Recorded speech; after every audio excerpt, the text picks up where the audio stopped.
My name is Louis Coleman. I am 69 years old and I am a retired architect. To my only son, Terrell, I am just a simple old man, a burden he has to take care of in my old age. He and his new wealthy in-laws certainly thought so. I know this because I came home a day early from my trip. I found my wife Diane crying all alone in our living room, but from the kitchen, I could hear my son laughing. He was laughing loudly with his in-laws as they measured my walls, planning to move me and my wife down into the basement. They thought I was finished. They thought I was powerless. They didn't know that the simple old man they were trying to throw away was secretly a multimillionaire, and they didn't know that I had already set the trap for them. Before I continue this story, tell me in the comments where you are listening from. And please like and subscribe if you believe that respect for our elders is non-negotiable. The flight from Chicago had been smooth. I decided not to call. At 69, you don't get many chances to surprise the woman you've loved for 45 years. I pictured Diane's face, that slow smile that still made my heart ache. I turned my key in the lock. The house was quiet. Too quiet. "Diane," I called out, dropping my carry-on bag in the foyer. "I'm home, baby." The only answer was a muffled sound from the living room. I walked in and my good mood evaporated. Diane was curled up on the sofa, the one we bought together in 1985. Her shoulders were shaking. She was crying a deep, painful kind of sob that tore right through me. "Diane, honey, what is it? What's wrong?" She jumped, startled. Her eyes were red and swollen. "Louis, you're not supposed to be home until tomorrow. I took an earlier flight. What happened? Did someone hurt you?" She shook her head, trying to wipe the tears from her face. They're here, Louis. In the kitchen." I froze.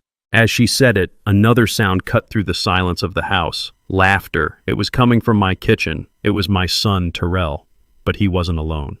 I heard the sharp, aristocratic laugh of his mother-in-law, Barbara Preston. "Who's here?" I asked, though my stomach already knew the answer. "Terrell," Diane whispered as if she were afraid to say their names. "And Heather. And her parents. They just showed up an hour ago. They're measuring." Measuring. The word made no sense. I left Diane on the sofa and walked down the hall. The laughter got louder. They were comfortable. They were happy. While my wife cried 20 feet away. I stood in the doorway of my own kitchen. The scene in front of me felt like a betrayal. Terrell, my son, was holding one end of a metal tape measure. His wife, Heather, was scribbling notes on a pad. And her parents, Richard and Barbara Preston, were standing by my refrigerator sipping what looked like my good whiskey. "I'm telling you, Richard," Barbara said, swirling the glass. "This entire wall has to go. We can knock it out and put a massive Calicut marble island right here." Richard Preston, a man who always looked like he was smelling something bad, nodded. "Good bones, but the whole thing is dated. Look at this cabinetry. Oak. It's pathetic." Heather laughed. "I know, Daddy. It's awful. But once we get the new appliances in, it'll be fabulous. Won't it, Terrell?" My son, my 38-year-old son, just nodded, his eyes shining with a greedy light I had never seen before. "It's going to be amazing, honey. Absolutely amazing." "Terrell." My voice cut through the air like a razor. Terrell dropped the tape measure. It clattered to the tile floor with a loud metallic crash. "Dad." He went pale. "Dad, what are you doing home? Your flight was tomorrow." "I live here," I said, my voice dangerously calm.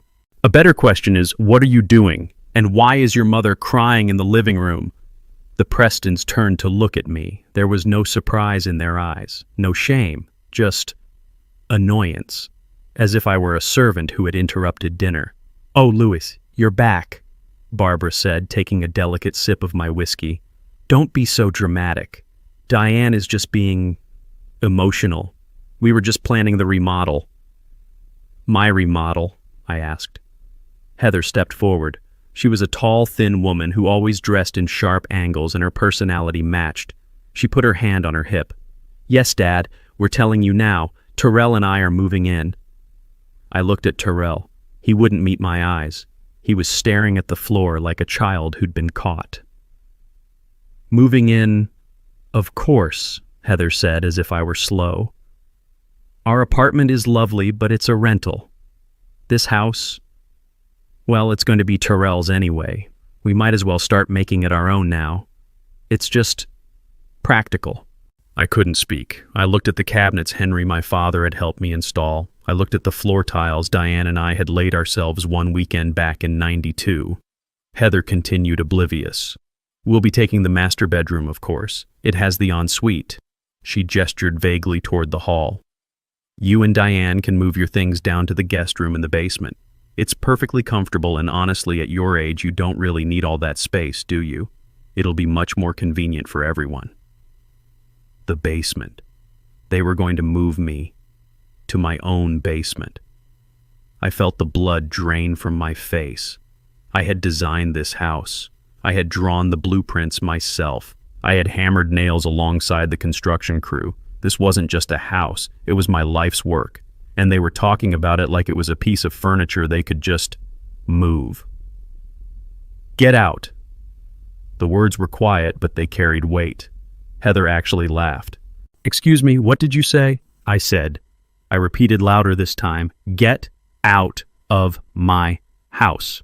Richard Preston, who had been silent, stepped forward. He was a man used to authority, a man who ran a hedge fund and looked down on everyone else. Now see here, Lewis. Let's not be children. We are family, and we are discussing a practical solution for your situation. My situation. Your age, Barbara chimed in, setting her glass down. Your limited income. Terrell has been very open with us about his finances. We know how much he has to help you out every month. I felt like I'd been punched in the gut. Terrell helped me. I had never taken a dime from my son. Not one. We think it's admirable, Barbara continued, her voice dripping with false sympathy. But it's a burden. And now that he's married to Heather, we are his family too. We've decided to shoulder that burden. We're going to take over this house. We'll handle the bills. We'll handle the maintenance. And in return, Richard added, you and Diane get a safe place to live, downstairs. It's more than fair. I turned to my son. He was still staring at the floor. His silence was his confession. Terrell. He flinched. Look at me. Slowly his eyes met mine. They were filled with shame, guilt, and something ugly. Weakness. Your wife is crying, I said, my voice shaking with a rage so profound it scared me. These people who I have never invited into my home are drinking my liquor and dividing my house like spoils of war. Tell them to get out. Tell them Terrell, now. This was it. The moment of truth. The moment my son would stand up and be the man I raised him to be. Terrell looked at me. He looked at Heather. He looked at her wealthy, powerful parents. And then he broke. Dad, just listen, he pleaded. Just stop making a scene. You're embarrassing me. Embarrassing him. They're right, Dad. He said, the words tumbling out in a desperate rush. This house is too much for you. We can help. You're not getting any younger. We worry about you and Mom all the time. This is the best way. The best way, I whispered. To kick me out of my own bedroom.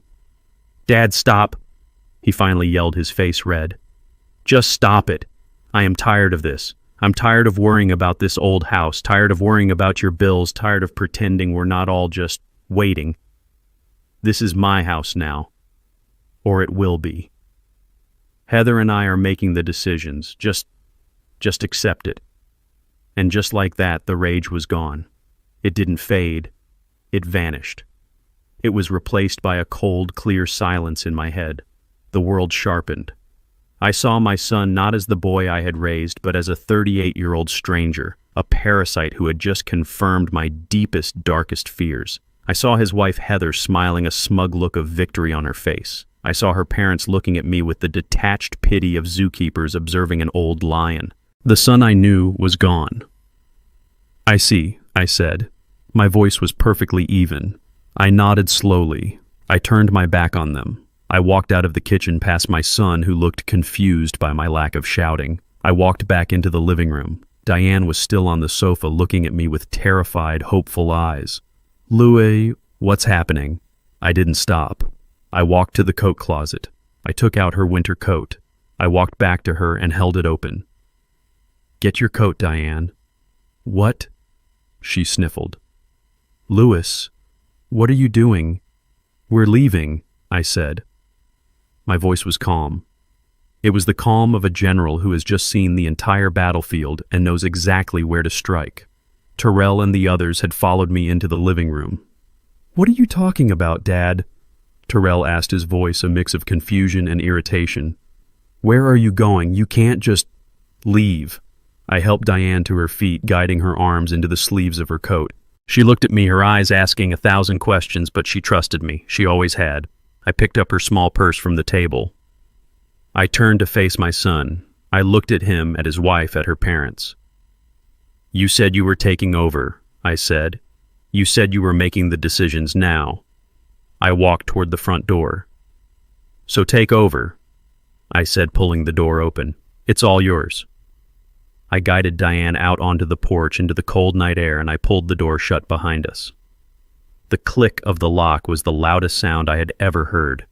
It was the sound of an entire life ending and a new one beginning. I didn't call a taxi. I used the black car service I keep on my phone. A dark, spotless Lincoln Navigator pulled up to the curb in less than 2 minutes.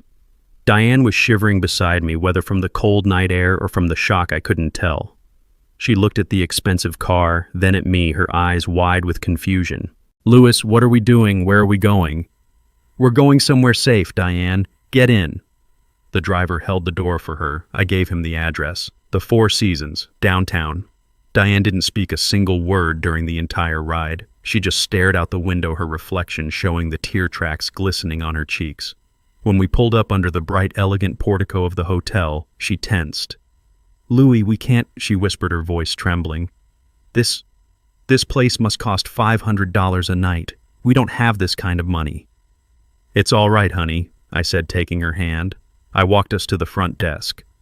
The night manager looked up, and his professional smile immediately became one of genuine recognition. "Mr. Coleman, it is a pleasure, sir. We weren't expecting you."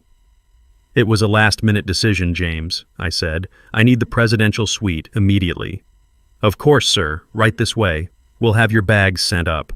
Diane grabbed my arm, her fingers digging into my coat. "Louis, Mr. Coleman, presidential suite." I just squeezed her hand. "Let's get upstairs first. Then I promise we will talk." The suite was breathtaking. It was larger than the entire first floor of our house. Floor-to-ceiling windows wrapped around the living room, showing the entire city glittering below us like a carpet of diamonds. Diane walked into the center of the room and just stopped. She touched the smooth marble of a side table as if she wasn't sure it was real. "Louis," she said, her voice shaking badly now. "I am scared. What is happening? How do they know you here?" I took off my coat and laid it carefully on a chair. I sat her down on a plush velvet sofa that probably cost more than our old car. "Diane, I need you to just listen for a moment. I have to make a phone call. It is the most important call of our lives." I pulled out my phone. My hands were perfectly steady. The anger from the house had burned away all the shaking, leaving only cold, hard steel. I dialed a number I knew by heart, a number I hadn't called in almost a year. It rang twice in New York. "George Patterson speaking." "George, it's Louis Coleman."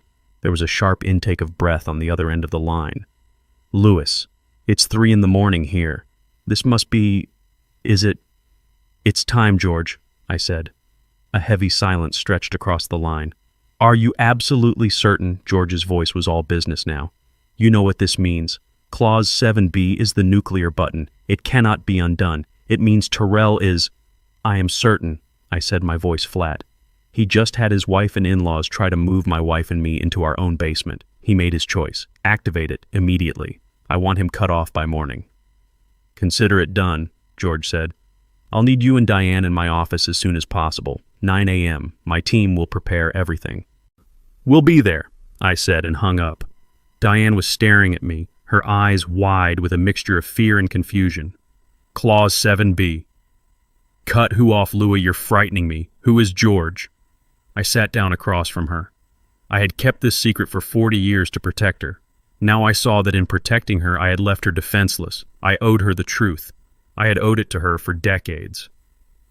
George Patterson, I began, is my attorney, my real attorney, not the local guy we use for our taxes.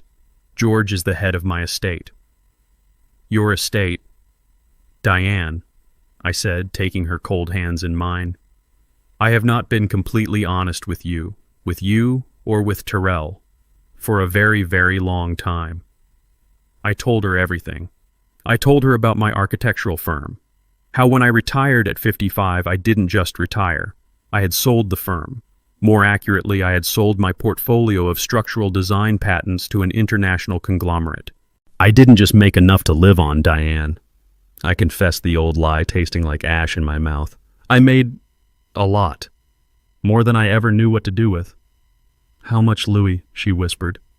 The initial sale was for $24 million. After taxes, I put $20 million of it into a blind trust. I called it the Coleman Family Trust. Diane let out a small strangled sound. 20 million. It's grown since then, honey. George manages it. It's closer to 35 million now. But why? She cried, pulling her hands away. It was a cry of betrayal, not of joy. Why would you hide this, our life? The budgeting, the old car, Terrell. Why, because of Terrell. I said, the sadness of it all finally hitting me. I saw what money did to my partner's kids. It made them soft. It made them entitled. It made them weak. I didn't want that for our boy. I wanted him to work. I wanted him to learn the value of a dollar. I wanted him to be a man, not an heir. So you played poor. I lived simply, I corrected her gently. I gave him everything he needed. His college was paid for by the trust. The down payment on his first apartment, that was the trust. I always told him it was the last of my savings. I truly thought, I was teaching him responsibility. I stood up and walked to the window, looking down at the city. But I was wrong. I wasn't teaching him responsibility. I was just hiding the target. I made him believe I was weak. I made him believe I was simple. I made him believe I was a burden. And he believed it. Diane was silent, trying to process 20 years of lies, trying to reconcile the man she married with the stranger sitting in this palace of a hotel room. So, the house, she finally asked, her voice small. The house they were measuring.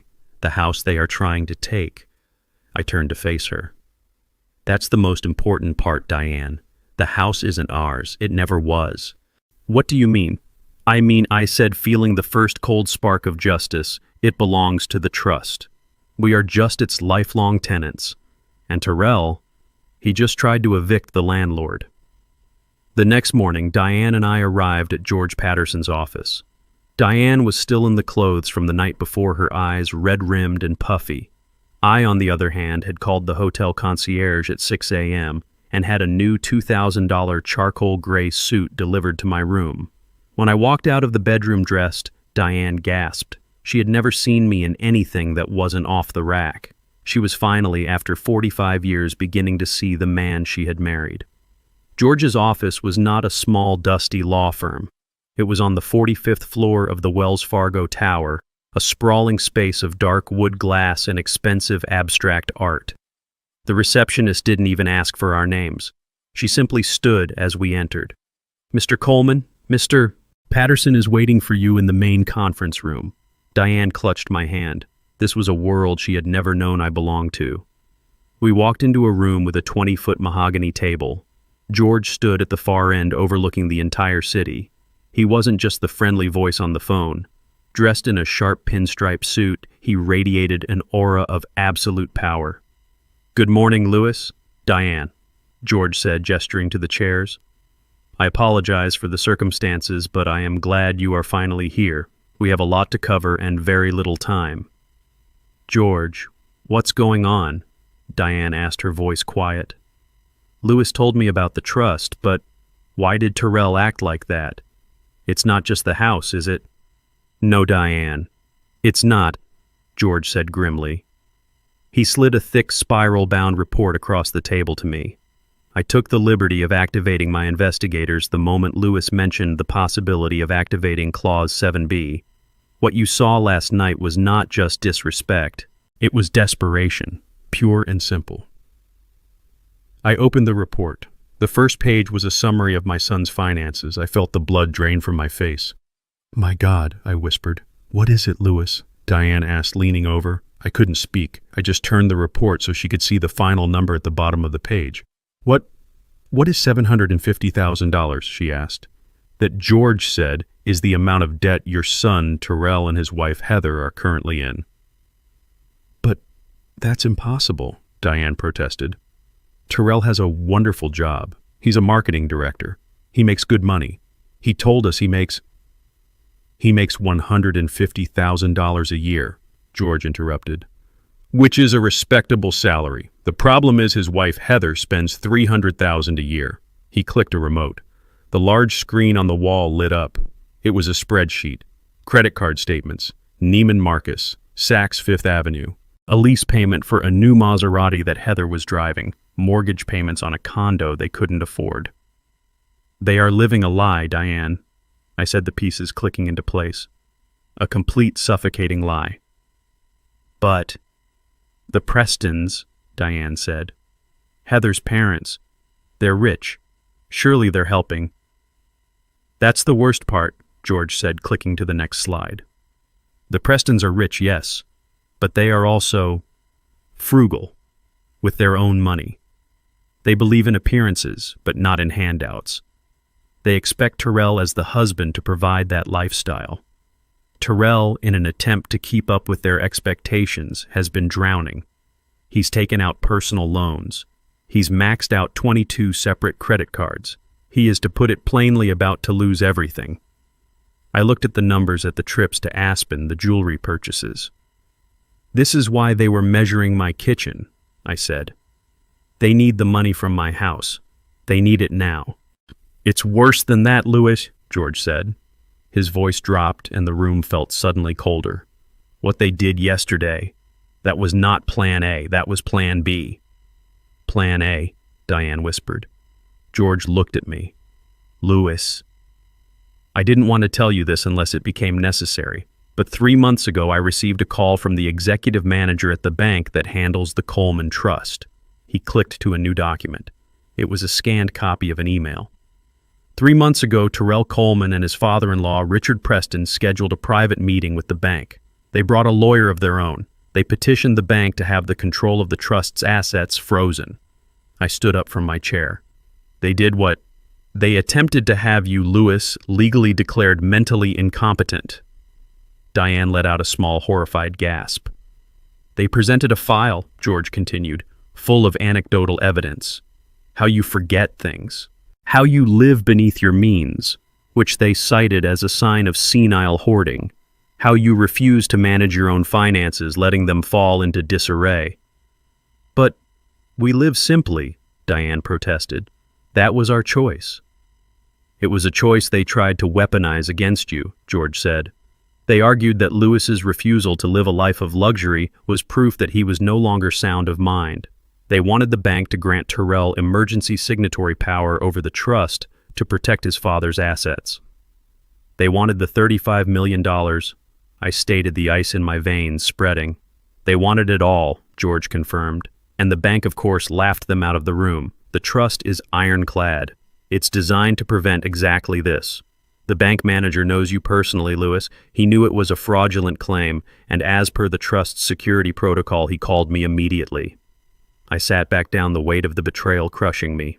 This wasn't just a greedy son wanting a bigger house. This was a cold, calculated, premeditated conspiracy. My son had tried to have me locked away, to have my mind legally erased so he could steal his inheritance.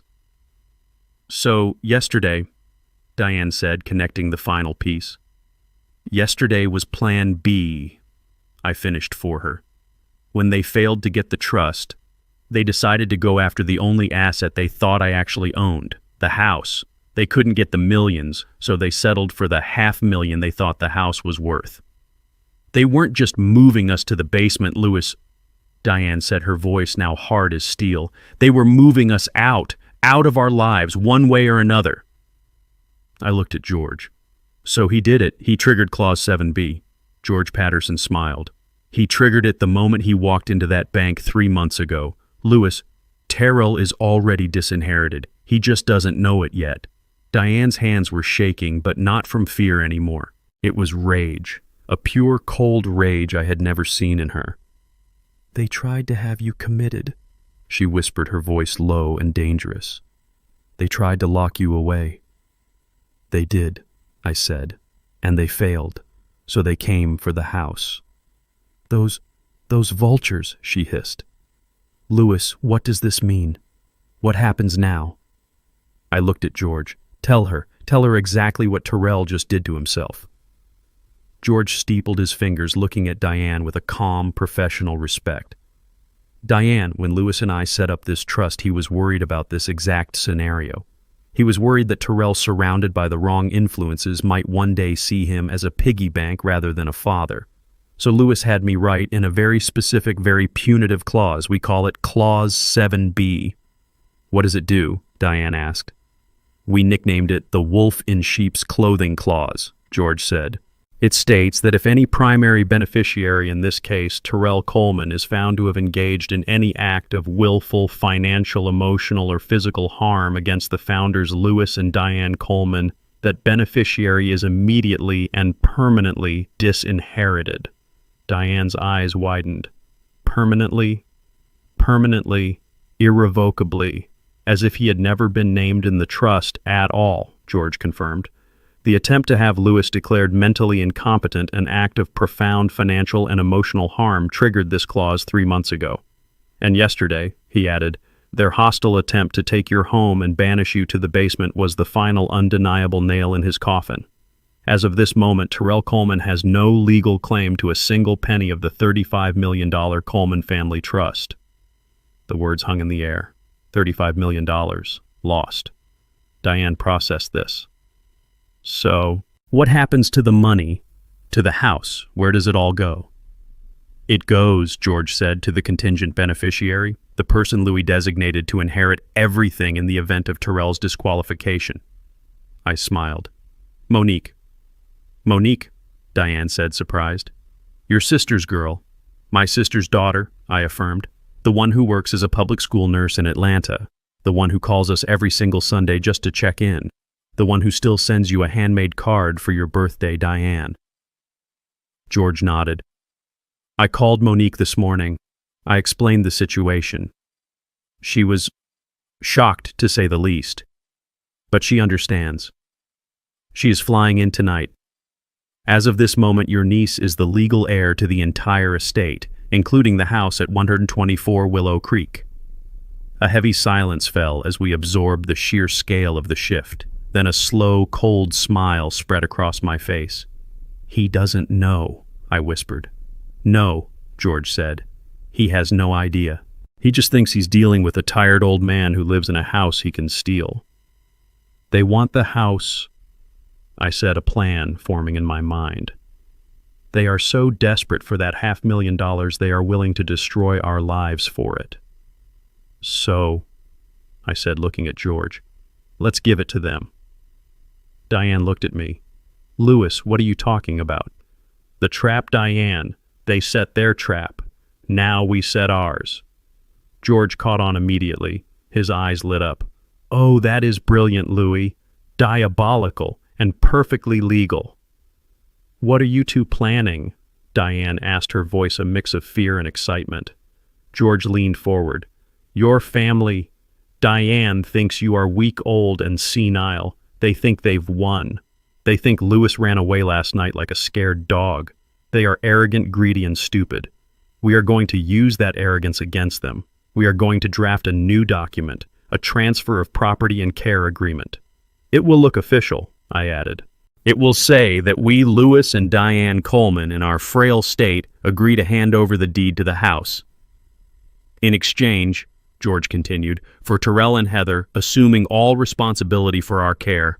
They won't be able to sign it fast enough, but the fine print, Diane, the fine print will be a work of art. What will it say?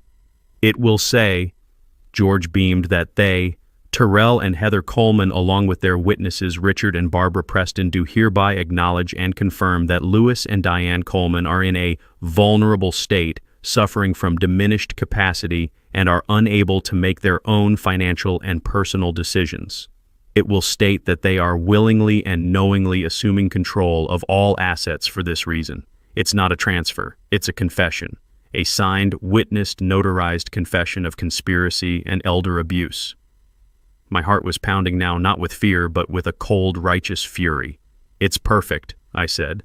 "They'll be so blinded by the prize they will sign their own death warrant." "Let's do it," Diane said, her voice firm. I picked up my phone. My hand was steady.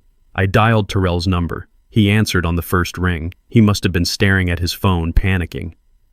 "Dad! Dad! Where are you, Mom? Is she okay? We've been so worried." His voice was a perfect imitation of a concerned son. It made me sick. I let out a long, weary sigh. I made my voice tremble. "Terrell, son, Dad, what's wrong?" "Your mother and I, we're at a lawyer's office," I said, playing the part of a broken, defeated man. "We've been talking all night, and maybe you're right, son." I heard a sharp intake of breath on his end. Silence. "What do you mean, Dad?" he asked, his voice cautious, not daring to hope. "We're old," I said, letting my voice crack. "Diane is a wreck. I can't fight this anymore. You said you'd take care of us. You said you'd handle everything. The house, it's too much." "Oh, Dad," he breathed. The relief in his voice was disgusting. "Yes, of course, we'll take care of everything. You're doing the right thing, I promise." "Good," I said. "Then, I need you to come down to the lawyer's office, George Patterson, in the Wells Fargo Tower. I want to sign the house over to you, officially. Let's just get this over with." There was a pause. I could almost hear the gears turning in his head, the greed overwhelming any tiny speck of caution. "You're serious," he whispered. "You'll sign the house over today?" "Yes," I said. 2 p.m. Bring Heather, and bring her parents. They seem to be involved. I want everyone here as witnesses, so it's all legal." Yes, Dad, absolutely." His voice was bright, triumphant. "We'll be there 2 p.m. Don't you worry about a thing. We'll take care of you from now on." "I know you will, son," I said. "I know you will." I hung up the phone. I looked at Diane, her face pale but resolute. I looked at George, who was already dictating the terms of the agreement to his assistant. "He's hooked," I said. George smiled. "The trap is set." At precisely 2 o'clock in the afternoon, the heavy glass doors of the conference room swung open. My son Terrell and his wife Heather entered first. They were followed closely by her parents Richard and Barbara Preston. They were not the same people from the night before. They had gone home showered and dressed for what they clearly believed was their coronation day. Terrell wore his most expensive-looking suit, a navy blue one I'm sure was bought on credit. Heather was in a bright white pantsuit looking like a triumphant CEO about to close a major deal. Barbara Preston was dripping in gold jewelry, her smile sharp and predatory. Richard just looked smug, as if he had personally orchestrated this entire victory. "Dad," Terrell said, walking over and placing a hand on my shoulder. His hand felt heavy, proprietary. "I'm so glad you're seeing reason. This is for the best, for everyone." Heather glided over to Diane. "Mother Diane," she said, her voice dripping with fake honey. "You look so tired, poor thing. Don't you worry. From now on, we'll handle everything. You won't have to lift a finger. You won't regret this." "Let's get this over with," Richard Preston announced, pulling out a chair at the head of the table as if he owned the place. "We have celebratory dinner reservations at 7. George Patterson, ever the professional, gestured for them to sit. "Thank you all for coming on such short notice. As Mr. Coleman expressed to his son, he and Mrs. Coleman have had a long night of discussion and have come to a significant decision." He slid 4 thick, professionally bound documents across the polished mahogany table. "This," George said, "is the care and property transfer agreement. It's a comprehensive document." Heather's eyes were practically glued to the cover sheet. She was vibrating with impatience. "Let me summarize the key points." George continued, his voice a calm, legal monotone. "The agreement states that Mr. and Mrs. Lewis Coleman, the founders, agree to transfer the full deed and title of the property at 124 Willow Creek to Mr. and Mrs. Terrell Coleman." Heather let out a small, sharp sigh of relief. "In exchange," George went on, "Mr. and Mrs. Terrell Coleman agree to provide comprehensive lifetime care for the founders. This includes, but is not limited to, housing, medical supervision, and all financial management." "Yes, absolutely, we agree," Heather said, reaching for the pen in the center of the table. 100%. "Where do we sign?" George held up a hand. "Patience, Mrs. Coleman. We must do this by the book. There are several signature pages." He turned to Richard and Barbara. "And since you, Mr. and Mrs. Preston, were present during the initial family discussion last night and are here today, we would be grateful if you would sign as official witnesses to this agreement." "Witnesses, of course," Richard said, puffing out his chest. "Excellent," George said. "Your signatures will be on page 8. It's just a standard witness attestation. It verifies that you are present, that you are party to this agreement, and that you can attest to the founder's state of mind." "Their state of mind?" Barbara asked, her smile tightening. "Yes," George said smoothly, flipping through the pages. "Right here. By signing, you attest that you have personally observed and agree that Lewis and Diane Coleman are now in a state requiring dedicated supervision and are making this decision based on their acknowledged inability to manage their own affairs." Richard and Barbara looked at each other and smiled. They thought this was brilliant. They thought this legally cemented their argument that we were senile. "Of course," Richard said, nodding. "We are happy to attest to that. We've been saying it for months. They are clearly in need of supervision." "Wonderful," George said. "Then please let's begin." He passed the first copy to Heather. She didn't even open it. She flipped directly to the last page and signed her name with a flourish. Terrell followed his signature, messier, more nervous, but just as fast. They didn't read a single word. They didn't read the clauses confirming their acknowledgement of our diminished capacity. They didn't read the fine print detailing their willingness to assume control. They just signed. Then George passed the next 2 copies to Richard and Barbara. They too flipped to page 8 and proudly signed their names as witnesses, legally attesting to our incompetence. Finally, George slid the last copy to me and Diane. I looked at Diane. Her hand was steady. She picked up the heavy, expensive pen. She signed her name. Then I signed mine. George gathered all 4 copies, stacking them neatly. "Well," he said, tapping them on the table, "that seems to be everything." Heather stood up, beaming. She clapped her hands together once. "Perfect. Well, that's that. Terrell, darling, we need to call the contractors. They can start on the master bedroom tomorrow." She turned to me. "Dad, Mom, we'll help you start packing your things for the basement as soon as we get home. It will be so much cozier for you down there." Terrell looked relieved, as if the weight of the world, or at least $750,000 of it, had been lifted from his shoulders. I let the silence hang for a moment. I watched them bask in their victory. I saw the greed, the relief, the sheer, unadulterated arrogance. I let them enjoy it for a full 10 seconds. Then I looked at George. He nodded. "Actually," I said, my voice clear and strong, cutting through Heather's happy chatter, "we're not quite finished yet." Heather's smile faltered. What do you mean we signed everything?" "You did," I agreed. "But there's just one small logistical problem with the document you just signed. A minor detail, really." Richard Preston narrowed his eyes.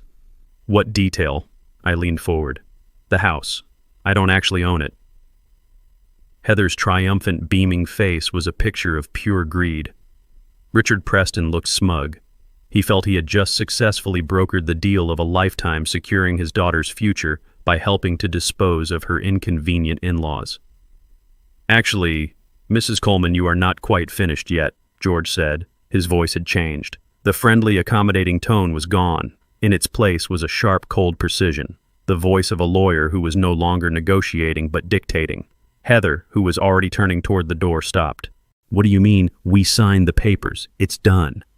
"I mean," George said, "there is a small technical problem with the care and property transfer agreement you just signed." Richard Preston let out an impatient, condescending sigh. "What problem? It's a standard transfer agreement. I'm a lawyer myself, Patterson, or at least I was. I know how these things work." "Do you now?"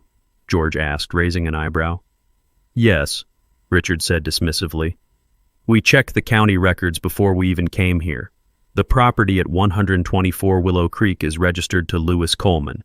He just signed his rights over. It's finished. Let's go." George Patterson smiled. It was not a nice smile.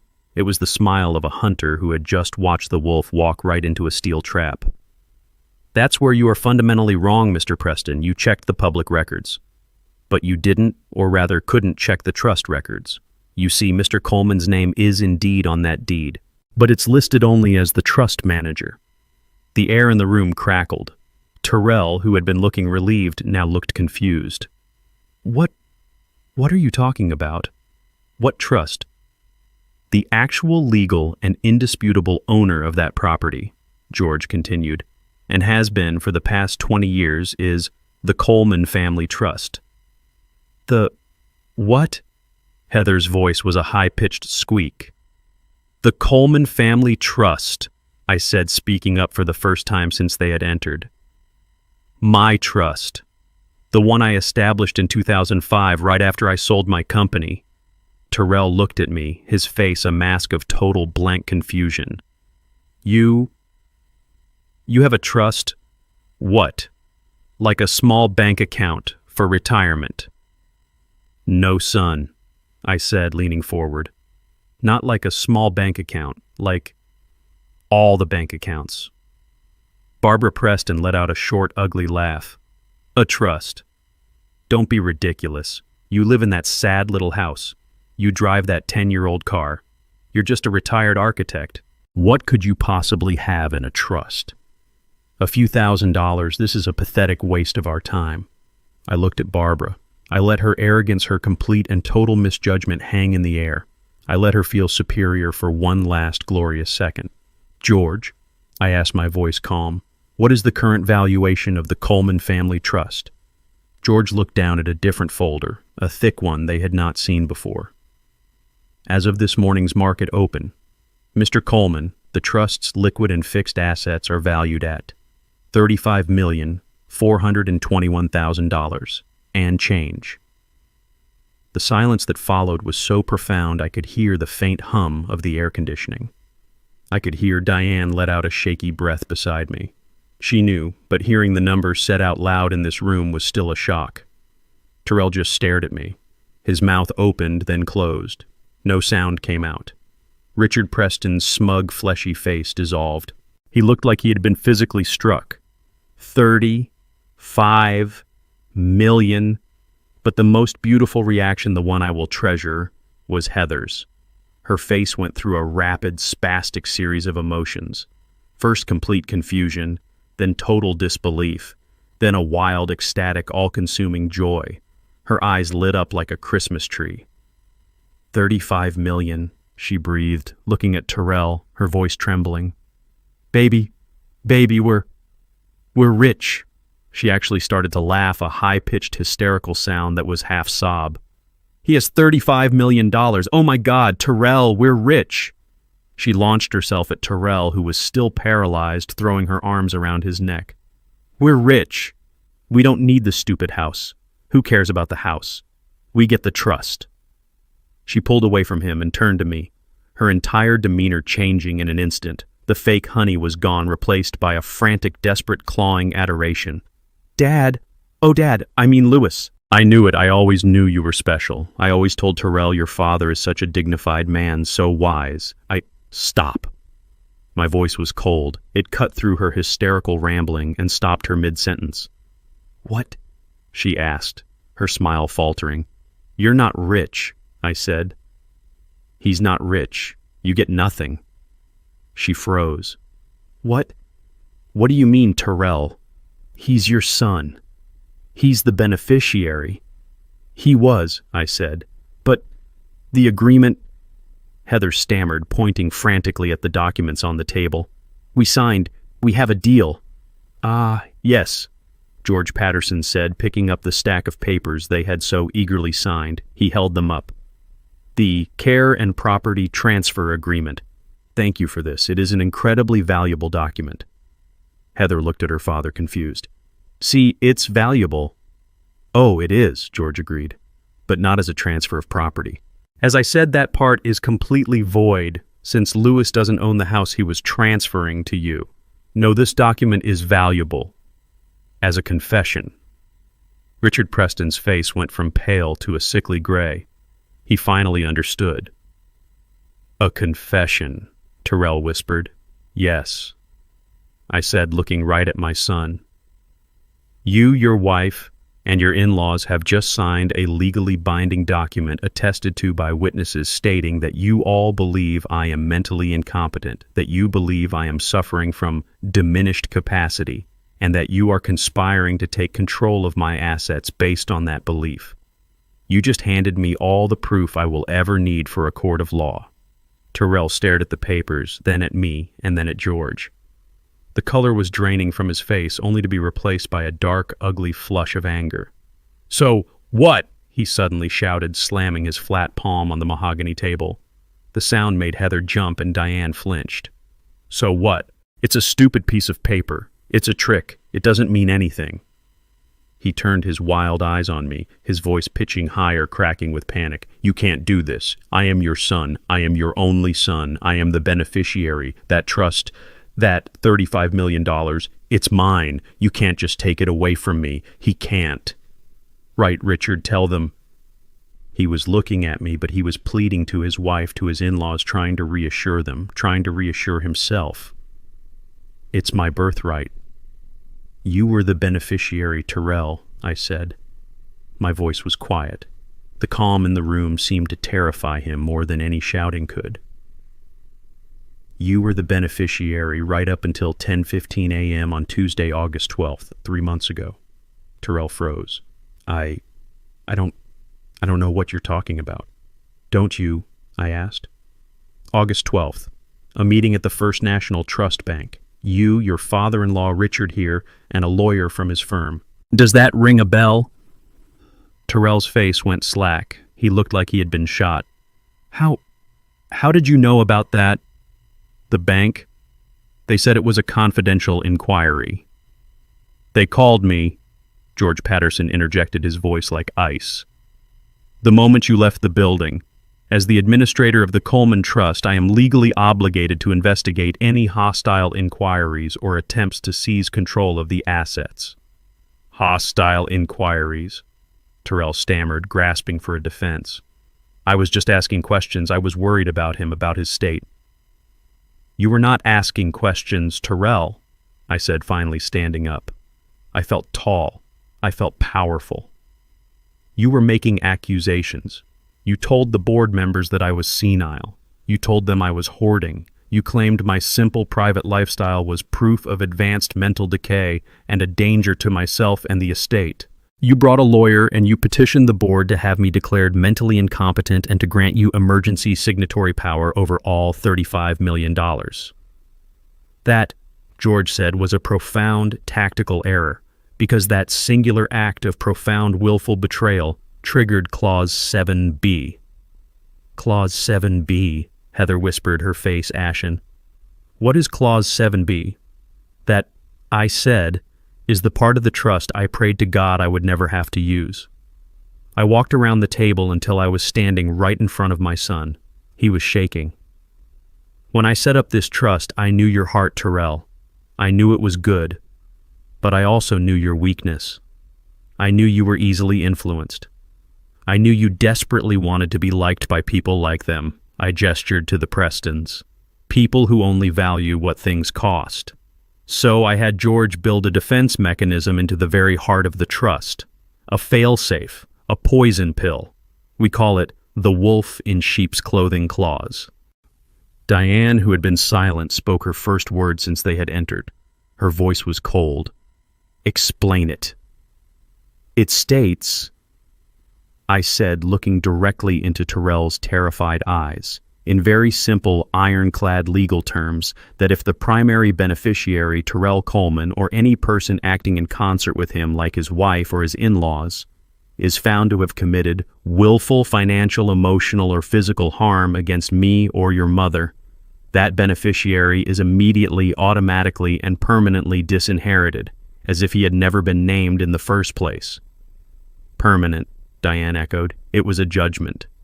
The moment you sat in that bank and tried to have me erased from my own life, Terrell, I said, you erased yourself from my legacy. You get nothing. Not the house, not the savings, not a single penny of the trust. Not now, not ever. The words settled in the room like dust. Richard Preston was the first to react, sputtering, his legal mind grasping for a loophole. This is outrageous. It's coercion. It's a contract of adhesion. It won't stand up in court. We'll fight this. George Patterson actually chuckled, a cold, dry sound. Fight it with what Mr. Preston. It already has stood up. The trust was vetted against this exact challenge by 2 federal courts when it was drafted. It is ironclad. Your client disqualified himself 3 months ago with his own actions. George held up the stack of papers they had just signed. And to make matters worse, he and all of you just signed a full notarized confession admitting to the very acts that disqualify him. The game is over. You lost. And that was when Heather understood. The house was nothing. The $35 million, the fantasy, the entire reason she was in this room, the entire basis of her marriage. It was all gone. It had never been hers. She looked at Terrell, her face a mask of pure reptilian hatred. You idiot, she hissed at him. You failed. And then her eyes rolled back in her head and she collapsed, sliding gracelessly out of her expensive chair and onto the Persian rug in a dead faint. Heather was still on the floor, propped up on one elbow. Her expensive white pantsuit was smudged with dust from the rug. Richard and Barbara Preston were frozen in their chairs, their faces a sickly shade of gray, looking like statues in a museum of their own arrogance. Terrell, my son, was the only one moving. He was shaking his head over and over as if he could physically deny the words he had just heard. He ignored his fainted wife. He ignored his stunned in-laws. He only looked at me, his eyes wide with a desperate childish panic. No, he whispered. No. If not me, then who? His voice cracked. Who gets it? Who gets the house? Who gets everything? It doesn't just disappear, does it? He looked around the room as if the $35 million was a physical object, a trophy that had been promised to him, and he was terrified it had just vanished. I didn't answer him. I didn't have to. I simply turned my head and nodded to George. George, I believe our other guest is waiting. Would you please ask her to join us? George pressed a small button on the conference room intercom. You can come in now, Monique. The side door, the one leading to George's private office, opened. A young woman walked in. She was about 30 years old, wearing simple blue nurse's scrubs. Her hair was pulled back in a practical ponytail, and her face was kind but etched with a deep sadness. It was my niece, Monique, my sister's daughter. Terrell's head snapped toward her. His confusion instantly curdled into a new, raw, burning rage. Monique, what the hell are you doing here? This is a private family meeting. Get out. On the floor, Heather had managed to sit up. Her hair was a mess and her makeup was starting to run. She saw Monique and her face twisted in contempt. The nurse. What is she doing here? Is she here to check on our blood pressure? Get her out. Monique stopped a few feet from the table. She looked at Terrell, not with anger, but with a profound, steely pity. Hello, Terrell. I'm here because Uncle Louis and Aunt Diane asked me to be. She is here, George Patterson said, his voice cutting through the tension, as the contingent beneficiary of the Coleman family trust. Terrell just stared. The what? As of 9 a.m. this morning, George continued, upon your legal and permanent disqualification under Clause 7B, the status of primary beneficiary was dissolved. As per the trust's bylaws, all assets, rights, and titles transfer immediately to the contingent beneficiary. In this case, Ms. Monique Johnson. George looked at Monique and nodded. As of 9 a.m., this morning Monique is the sole heir to the entire $35 million estate. The silence in the room was absolute. Heather, still on the floor, made a small choking sound. Richard Preston looked like he was having a heart attack. Terrell just shook his head, a wild, broken laugh escaping his lips. Her? You're giving it all to her, a part-time nurse from Atlanta. This is a joke. This is the sickest joke I have ever heard. It is not a joke, Terrell, Monique said. Her voice was quiet, but it filled the room. She stepped forward and placed a single crisp legal document on the table directly in front of him. It landed with a soft, final thud. What is this? Terrell whispered, afraid to touch it. As the new legal administrator for the trust, Monique said, which as you now know is the sole owner of the property at 124 Willow Creek, this is a formal legal notice of eviction. Heather scrambled to her feet, her white suit now rumpled and pathetic. Eviction you. You can't evict us. That's our house. No, Heather, Monique said, looking her dead in the eye for the first time. It is my house now. Or rather, it belongs to the trust, which I manage on behalf of my aunt and uncle. You and Terrell were living there as guests. Last night you attempted to evict the rightful tenants and move them to the basement. You are no longer guests. She tapped the paper. This notice gives you and your husband, Terrell Coleman, exactly 24 hours to vacate the premises. 24 hours, Terrell exploded, finding his voice. That's insane. We have things there. Our furniture. Our lives are in that house. You have 24 hours to remove your personal movable belongings. Monique stated, her voice like steel. Anything left in the house after 2 p.m. tomorrow, including your wife's blueprints for her marble island and your father-in-law's tape measure, will be considered abandoned property.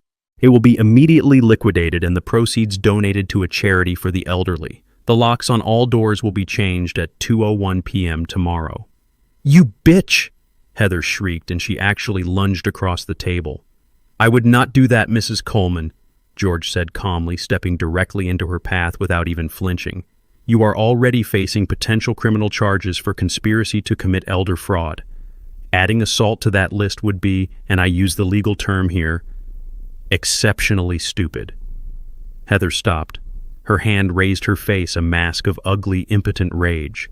As of this moment, Monique said, you are all trespassing in this office, and if you set foot on the property at 124 Willow Creek again without my or my aunt and uncle's express written permission, I will have you arrested.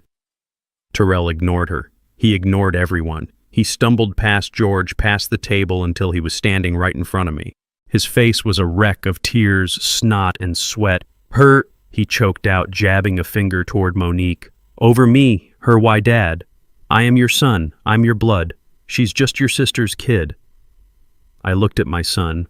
My heart was heavy, not with anger anymore, but with a vast, empty sadness.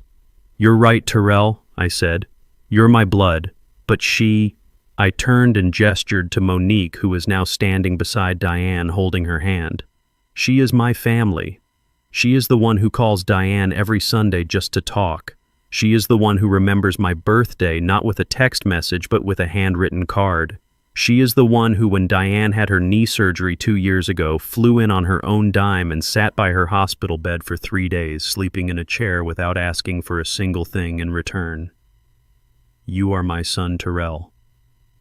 But she is my family. I looked him in the eye. You are just a disappointment. Richard Preston.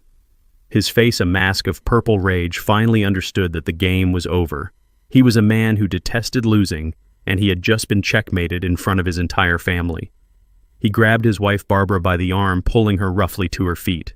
This is preposterous, he sputtered, yanking his suit jacket straight. A complete farce. We will not stay here to be insulted by this nurse and a senile old man who thinks he's a king. He's right, Barbara chimed in, frantically brushing imaginary dust from her expensive silk blouse. We are leaving. Terrell, Heather, get your things. We don't need this charity. We have our own money. We certainly don't need his 35 million. They moved toward the door, a pathetic attempt to regain control to make it seem as if they were rejecting us and not the other way around. Heather, seeing her parents bluster, began to rally. She grabbed Terrell's arm. "Let's go, Terrell. We'll fight this. We'll sue them. We don't need them." "Oh, but I'm afraid you do, Mr. Preston." George's voice, smooth as glass, cut them off. They stopped, their hands just inches from the brass doorknob. "Excuse me," Richard sneered, turning slowly. "I said," George repeated, "I'm afraid you do need them, or rather you needed his money. Please sit back down. We haven't finished the presentation." "We have nothing more to discuss," Richard growled. "On the contrary," George replied, pressing a button on the small remote in his hand. The large projector screen that had been recessed in the ceiling hummed to life, descending silently. "You all came here today under the pretense of caring for Louis and Diane. We are simply trying to understand the full depth of that concern." The screen lit up, displaying a document titled in large, bold letters, "Liability Report, Coleman, Terrell, and Heather." Terrell and Heather froze. "What is this?" Terrell demanded, his voice rising in panic. You have no right. That's private." "It was private," George corrected him, "until you made it the trust's business by attempting to defraud it. As the administrator, I have a fiduciary duty to protect the trust from all credible threats, and you, Mr. Coleman, along with your accomplices, have become the most significant threat of all." He aimed the red dot of a laser pointer at the screen. "You see, we were deeply curious about why you were so desperate. Why try to have your father committed? Why risk everything for this $500,000 house? The 35 million was the obvious prize, but the house, that was a smaller, more desperate move. It implied a severe cash flow problem." George clicked the remote. A long list of credit card accounts filled the screen. American Express Platinum, Chase Sapphire Reserve, Visa Black, 22 different cards in total. "You two," George said, addressing Terrell and Heather directly, "are living a spectacular lie. Your combined income before taxes is approximately $150,000 per year." "That is none of your business." Heather snapped, her face pale. "It is now," George said, "because your combined spending according to these statements from the last 12 months was just over $305,000, a deficit of $155,000. But of course it gets much worse." He clicked again. A new slide showed personal loans, payday advances, and applications for a second mortgage on their condo. "Add it all together," George said, his voice echoing in the silent room. "Your current unsecured high-interest debt totals $754,212.90. "What?" The voice was not Terrell's. It was Heather's. She turned to her husband, her face bone-white with a dawning, sickening horror. $700,000, she whispered, her voice barely audible. Terrell couldn't look at her. He was staring at the screen, at the numbers that represented his total ruin, all of it exposed under the harsh fluorescent lights. You told me it was 200, she shrieked, her voice cracking. "You told me it was a single bad business loan. You lied to me." Terrell finally looked at her, his face crumbling. I was going to fix it. I just needed one big win." You thought what?"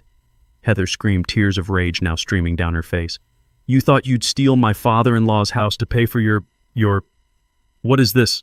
"This," George said, helpfully clicking to the next slide, "is a detailed transaction history from 6 different offshore online sports betting sites. It appears, Mr.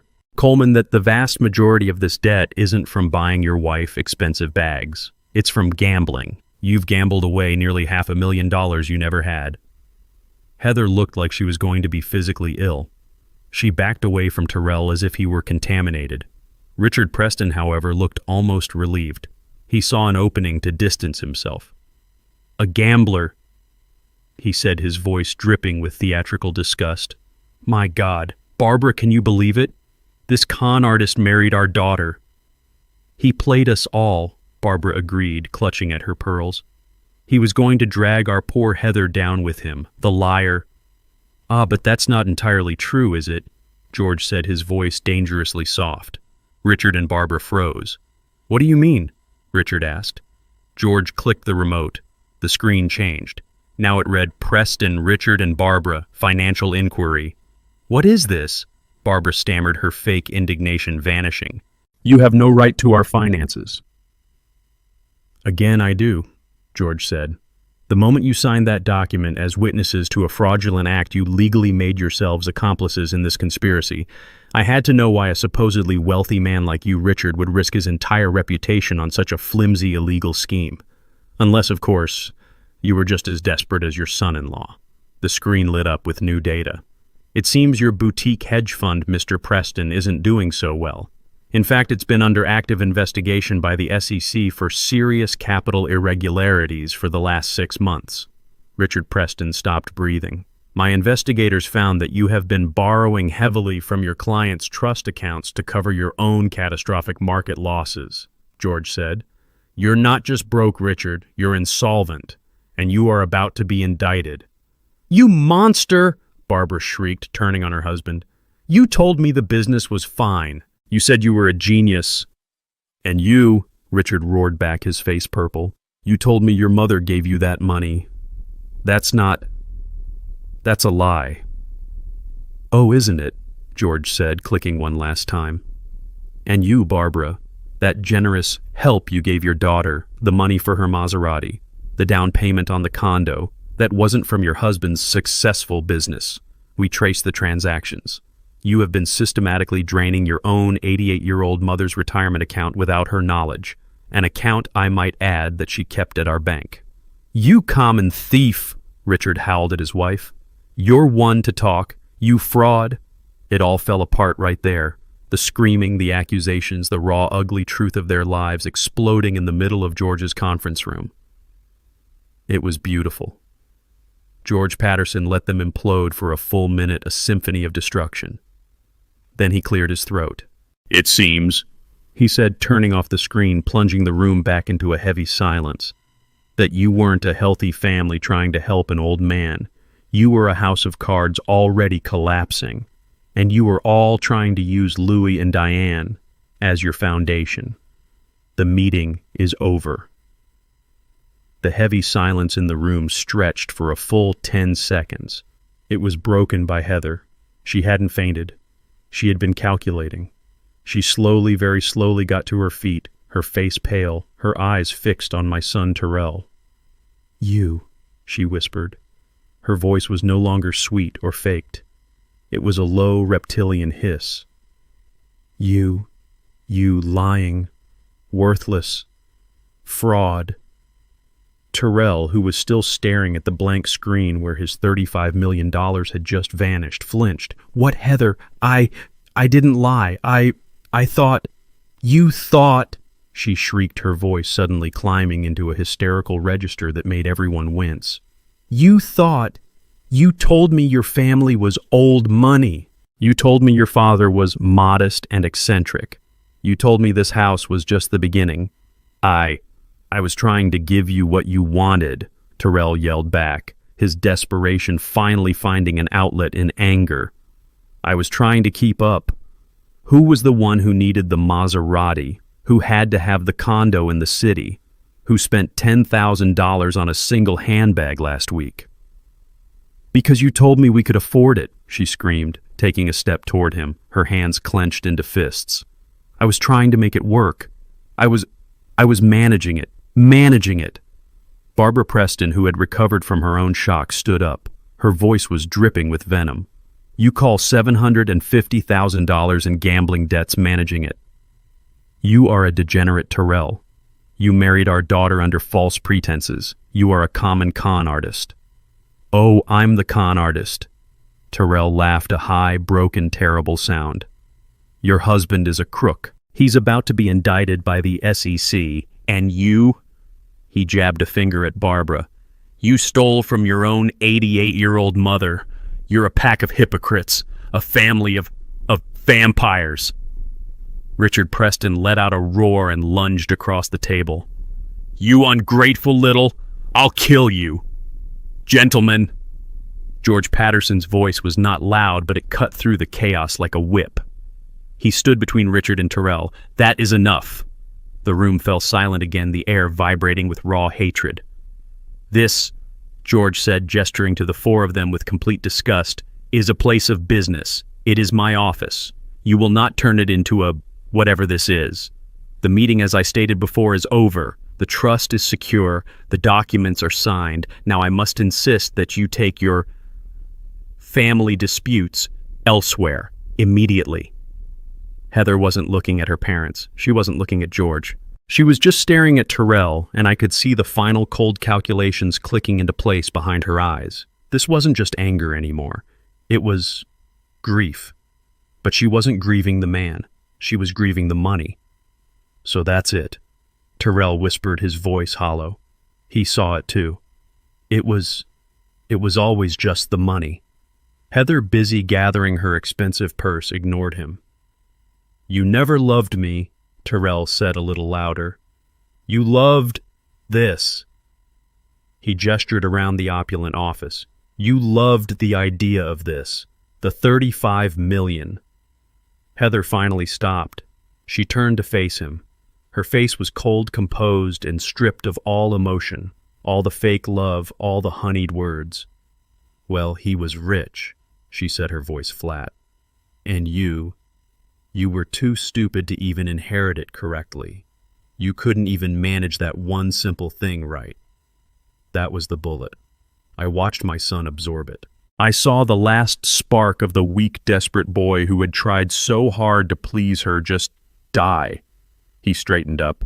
He looked at her, truly looked at her as if for the very first time. You are a monster, he whispered. Heather just laughed. A short, ugly, humorless bark. No, Terrell. I'm just practical. And you turned out to be a very, very bad investment. She turned to her parents. Let's go. I need a drink.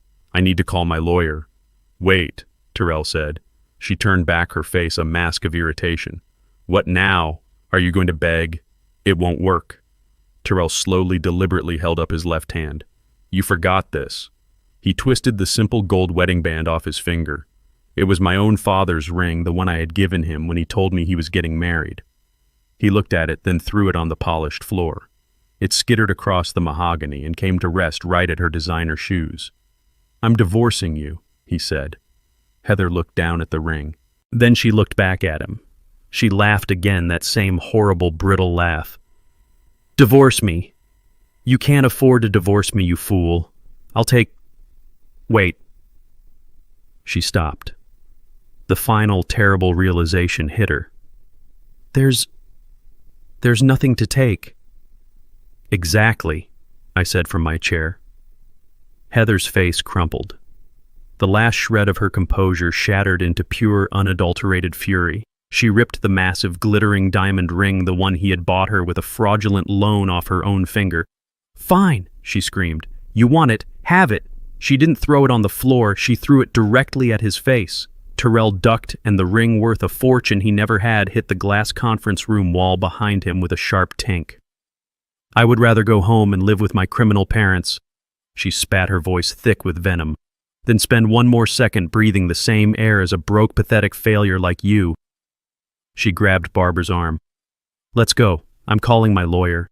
I want an annulment. Barbara, looking completely defeated and 10 years older, let her daughter pull her from the room. Richard Preston was the last to leave. He didn't look at his wife or daughter. He stopped at the door, turned, and looked right at me. His eyes were cold, dead, and full of a hatred that was almost tangible. You, he growled, his voice low, you enjoyed this. You planned this whole thing, this entire humiliation. No, Richard, I said, meeting his gaze. I didn't plan. I just lived my life quietly. You planned. You conspired. You were the ones who were arrogant. I just had a better emergency exit. He stared at me for a long, terrible moment, the promise of future battles hanging in the air between us. Then he turned and followed his family out of the office, pulling the heavy door shut behind him. The sound of the latch clicking into place echoed in the sudden, profound silence. The heavy glass door clicked shut, and the room was plunged into a sudden, thick silence. The echoes of Heather's screaming and Richard's threats seemed to be sucked out of the room, leaving a vacuum. They were all gone. The Prestons with their fake wealth and real cruelty. Heather with her venom and her ambition. They had vanished like a bad dream. The only one left was Terrell. He hadn't left. He couldn't. He was a heap on the floor by the conference room door, a 38-year-old man in a rumpled suit sobbing into his hands. He was a man who had just lost his wife, his in-laws, his house, and a $35 million fortune all in the span of 15 minutes. He was completely, utterly, and finally alone. Diane let out a long, shaky breath and sat down heavily in her chair. Monique, my niece, moved quietly to stand behind her, placing a comforting hand on her shoulder. George Patterson. My lawyer showed no emotion at all. He walked calmly back to the head of the table. He picked up the signed 10-page care and property transfer agreement, the confession, and tapped it neatly against the table. He placed it carefully into a new unmarked folder. Terrell didn't move. He just knelt on the expensive rug, his shoulders shaking with these awful, gasping, choked sobs. They were the sounds of a child who finally understands far too late that he is in terrible, irreversible trouble. I wanted to feel something. Pity, anger, anything. But I just felt empty. I felt a vast, aching sadness for the boy I had raised and the man he had failed to become. I let him cry for a long, heavy minute. He needed to feel the absolute bottom of the pit he had dug for himself. Finally, George cleared his throat. "Mr. Coleman?" Terrell flinched at the formal name. He slowly, painfully pushed himself up from the floor. His face was a wreck red and swollen, his suit stained with his own tears. He looked at George, his eyes wild with terror. "Please," Terrell whispered. His voice was hoarse.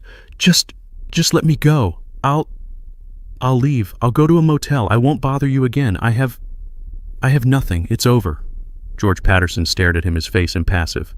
"You are mistaken, Mr. Coleman. You still have a great many things." Terrell looked confused. "What?" "You have criminal liabilities," George stated. Terrell's head snapped up. What are you talking about? It's over. It's a family matter, an inheritance thing. You won. You took it all." "This was never a meeting about an inheritance, Terrell," George said, his voice dropping, becoming the sharp, clinical voice of a prosecutor. "This was a meeting to finalize the evidence against you. You seem to be under the impression that this ends here. It does not. It ends in a courtroom." "Evidence for what? For what?" George actually pulled a new yellow legal pad from his briefcase and clicked his pen. "Let's list them, shall we? First," he said, "conspiracy to commit felony elder fraud. You, your wife, and your in-laws conspired to deprive your parents of their legal property by making fraudulent claims of mental incompetence." He held up the stack of papers they had all signed. "A charge to which you have all very helpfully just confessed to in writing, with witnesses." Terrell began to shake a visible tremor that started in his hands. "No, we just thought—" "Second," George continued writing on the pad, "attempted wire and bank fraud, a federal offense. 3 months ago, you and Richard Preston personally petitioned the First National Trust Bank to gain control of the Coleman Trust's assets, making false claims about your father's mental state. The bank's security footage is excellent. The manager's testimony is even better." I was just worried about him," Terrell pleaded. "Third," George went on, ignoring him, "forgery, attempting to access bank funds using what you believe to be your father's authority. And finally, my personal favorite, felony elder abuse. You intentionally and systematically inflicted profound emotional and mental distress on your parents, both citizens over the age of 65, for the explicit purpose of financial gain, in this state that carries a mandatory minimum prison sentence." The word hung in the air. Prison. Terrell's face went from pale to a sickly greenish white. He wasn't crying anymore. He looked like he was going to be sick. "Jail," he whispered, his voice cracking. You're talking about jail." "I'm talking about prison, Terrell," George said, his voice like ice. "Men like Richard Preston, white-collar criminals, they get prison. But men like you who gamble away $750,000 and then try to defraud their elderly parents to cover it up, judges are not kind to men like you." Terrell's legs buckled and he collapsed back into the nearest chair. He didn't look at George. He didn't look at Diane. He turned his wide, terrified, pleading eyes to me. "Dad," he choked out. Dad, please. You wouldn't. He stumbled out of the chair and fell to his knees in front of me. He grabbed the legs of my new suit. Dad, please, you wouldn't send your son to prison. You wouldn't do that. It was Heather. It was her parents. They put those ideas in my head. They told me it was normal. I was desperate. I love you, Dad. I've always loved you. Please don't do this. I looked down at the 38-year-old man sobbing at my feet. You love me, I repeated. The words felt like gravel in my mouth. You tried to have me declared insane and locked away in a nursing home, Terrell. Is that what love looks like to you? You stood in my kitchen in my house and you told me I should just accept being moved to the basement. I didn't, he sobbed. I was scared. You were greedy, I said. And now you are pathetic. You ask me if I would send my son to prison. Let me ask you, would a son try to send his father to a mental asylum? You already have my answer. You gave it to me yourself last night. I looked at George. George, is there a way for him to avoid this? Terrell looked up, his face slick with tears, a new desperate hope flooding his eyes. Yes, George said. As I told Mr. Coleman before this meeting, he is, conditionally, merciful. He is willing to instruct my office not to forward this entire beautiful airtight file to the district attorney's office. Anything, Terrell cried, still on his knees. I'll do anything, Dad. I swear, anything. On one, George said, very specific set of conditions. They are absolute. They are non-negotiable. Do you understand? Terrell nodded frantically. Yes, just tell me. First, George said, you will sign the full and detailed confession of your actions which my team has already prepared based on the document you signed earlier. Second, you will sign the divorce papers we are drafting right now, citing irreconcilable differences and waiving all claims to any community property present or future. Third, you will agree to a permanent 500-mile restraining order against Heather Preston and her parents. We must ensure you are never again under their toxic influence. Yes, I'll do it, Terrell said, nodding, grabbing at the chance. Is that it? I'll sign it all. I'll do it right now. And fourth, George said, his voice dropping, the most important condition, the one that Mr. Coleman, your father, designed himself. The heavy glass door clicked shut, plunging the room into a sudden, thick silence. The echoes of Heather's screaming and Richard's threats seemed to be sucked out of the room, leaving a vacuum. They were all gone. The Prestons with their fake wealth and real cruelty. Heather with her venom and her ambition. They had vanished like a bad dream. The only one left was Terrell. He hadn't left. He couldn't. He was a heap on the floor by the conference room door, a 38-year-old man in a rumpled suit sobbing into his hands. He was a man who had just lost his wife, his in-laws, his house, and a $35 million fortune, all in the span of 15 minutes. He was completely, utterly, and finally alone. Diane let out a long, shaky breath and sat down heavily in her chair. Monique, my niece, moved quietly to stand behind her, placing a comforting hand on her shoulder. George Patterson.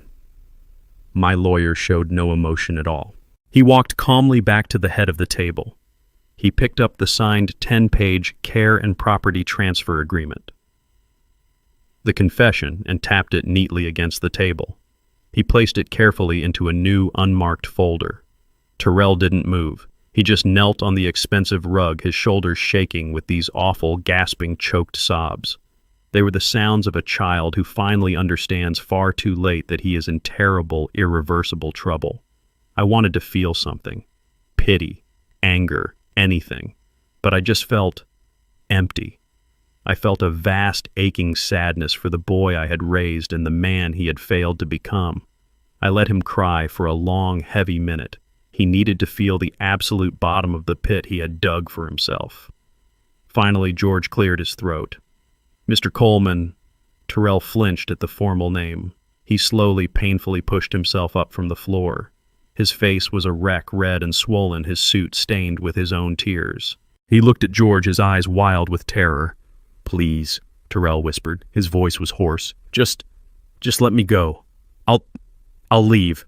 I'll go to a motel. I won't bother you again. I have nothing. It's over. George Patterson stared at him, his face impassive. You are mistaken, Mr. Coleman. You still have a great many things. Terrell looked confused. What? You have criminal liabilities, George stated. Terrell's head snapped up. What are you talking about? It's over. It's a family matter, an inheritance thing. You won. You took it all. This was never a meeting about an inheritance, Terrell, George said, his voice dropping, becoming the sharp clinical voice of a prosecutor. This was a meeting to finalize the evidence against you. You seem to be under the impression that this ends here. It does not. It ends in a courtroom. Evidence for what? For what? George actually pulled a new yellow legal pad from his briefcase and clicked his pen. Let's list them, shall we? First, he said, conspiracy to commit felony elder fraud. You, your wife, and your in-laws conspired to deprive your parents of their legal property by making fraudulent claims of mental incompetence. He held up the stack of papers they had all signed, a charge to which you have all very helpfully just confessed to in writing, with witnesses. Terrell began to shake a visible tremor that started in his hands. No, we just thought. Second, George continued writing on the pad, attempted wire and bank fraud, a federal offense. 3 months ago, you and Richard Preston personally petitioned the First National Trust Bank to gain control of the Coleman Trust's assets, making false claims about your father's mental state. The bank's security footage is excellent. The manager's testimony is even better. I was just worried about him, Terrell pleaded. Third, George went on, ignoring him. Forgery, attempting to access bank funds using what you believe to be your father's authority. And finally, my personal favorite, felony elder abuse.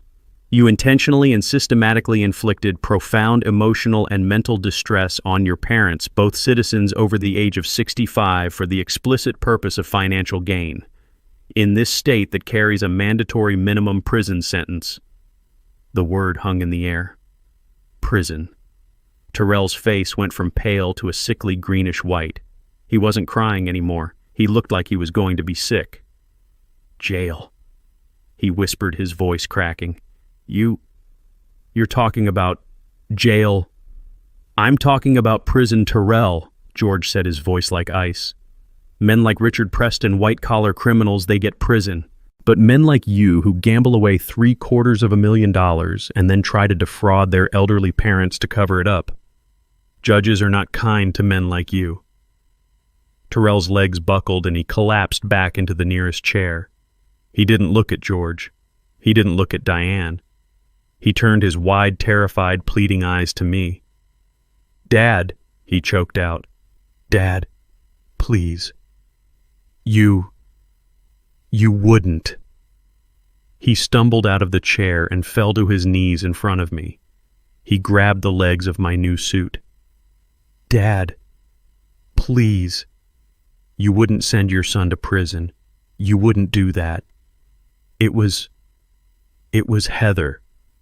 It was her parents.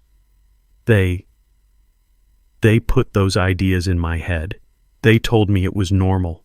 I was desperate. I love you, Dad. I've always loved you. Please don't do this. I looked down at the 38-year-old man sobbing at my feet. You love me, I repeated. The words felt like gravel in my mouth. You tried to have me declared insane and locked away in a nursing home, Terrell. Is that what love looks like to you? You stood in my kitchen in my house and you told me I should just accept being moved to the basement. I didn't, he sobbed. I was scared. You were greedy, I said.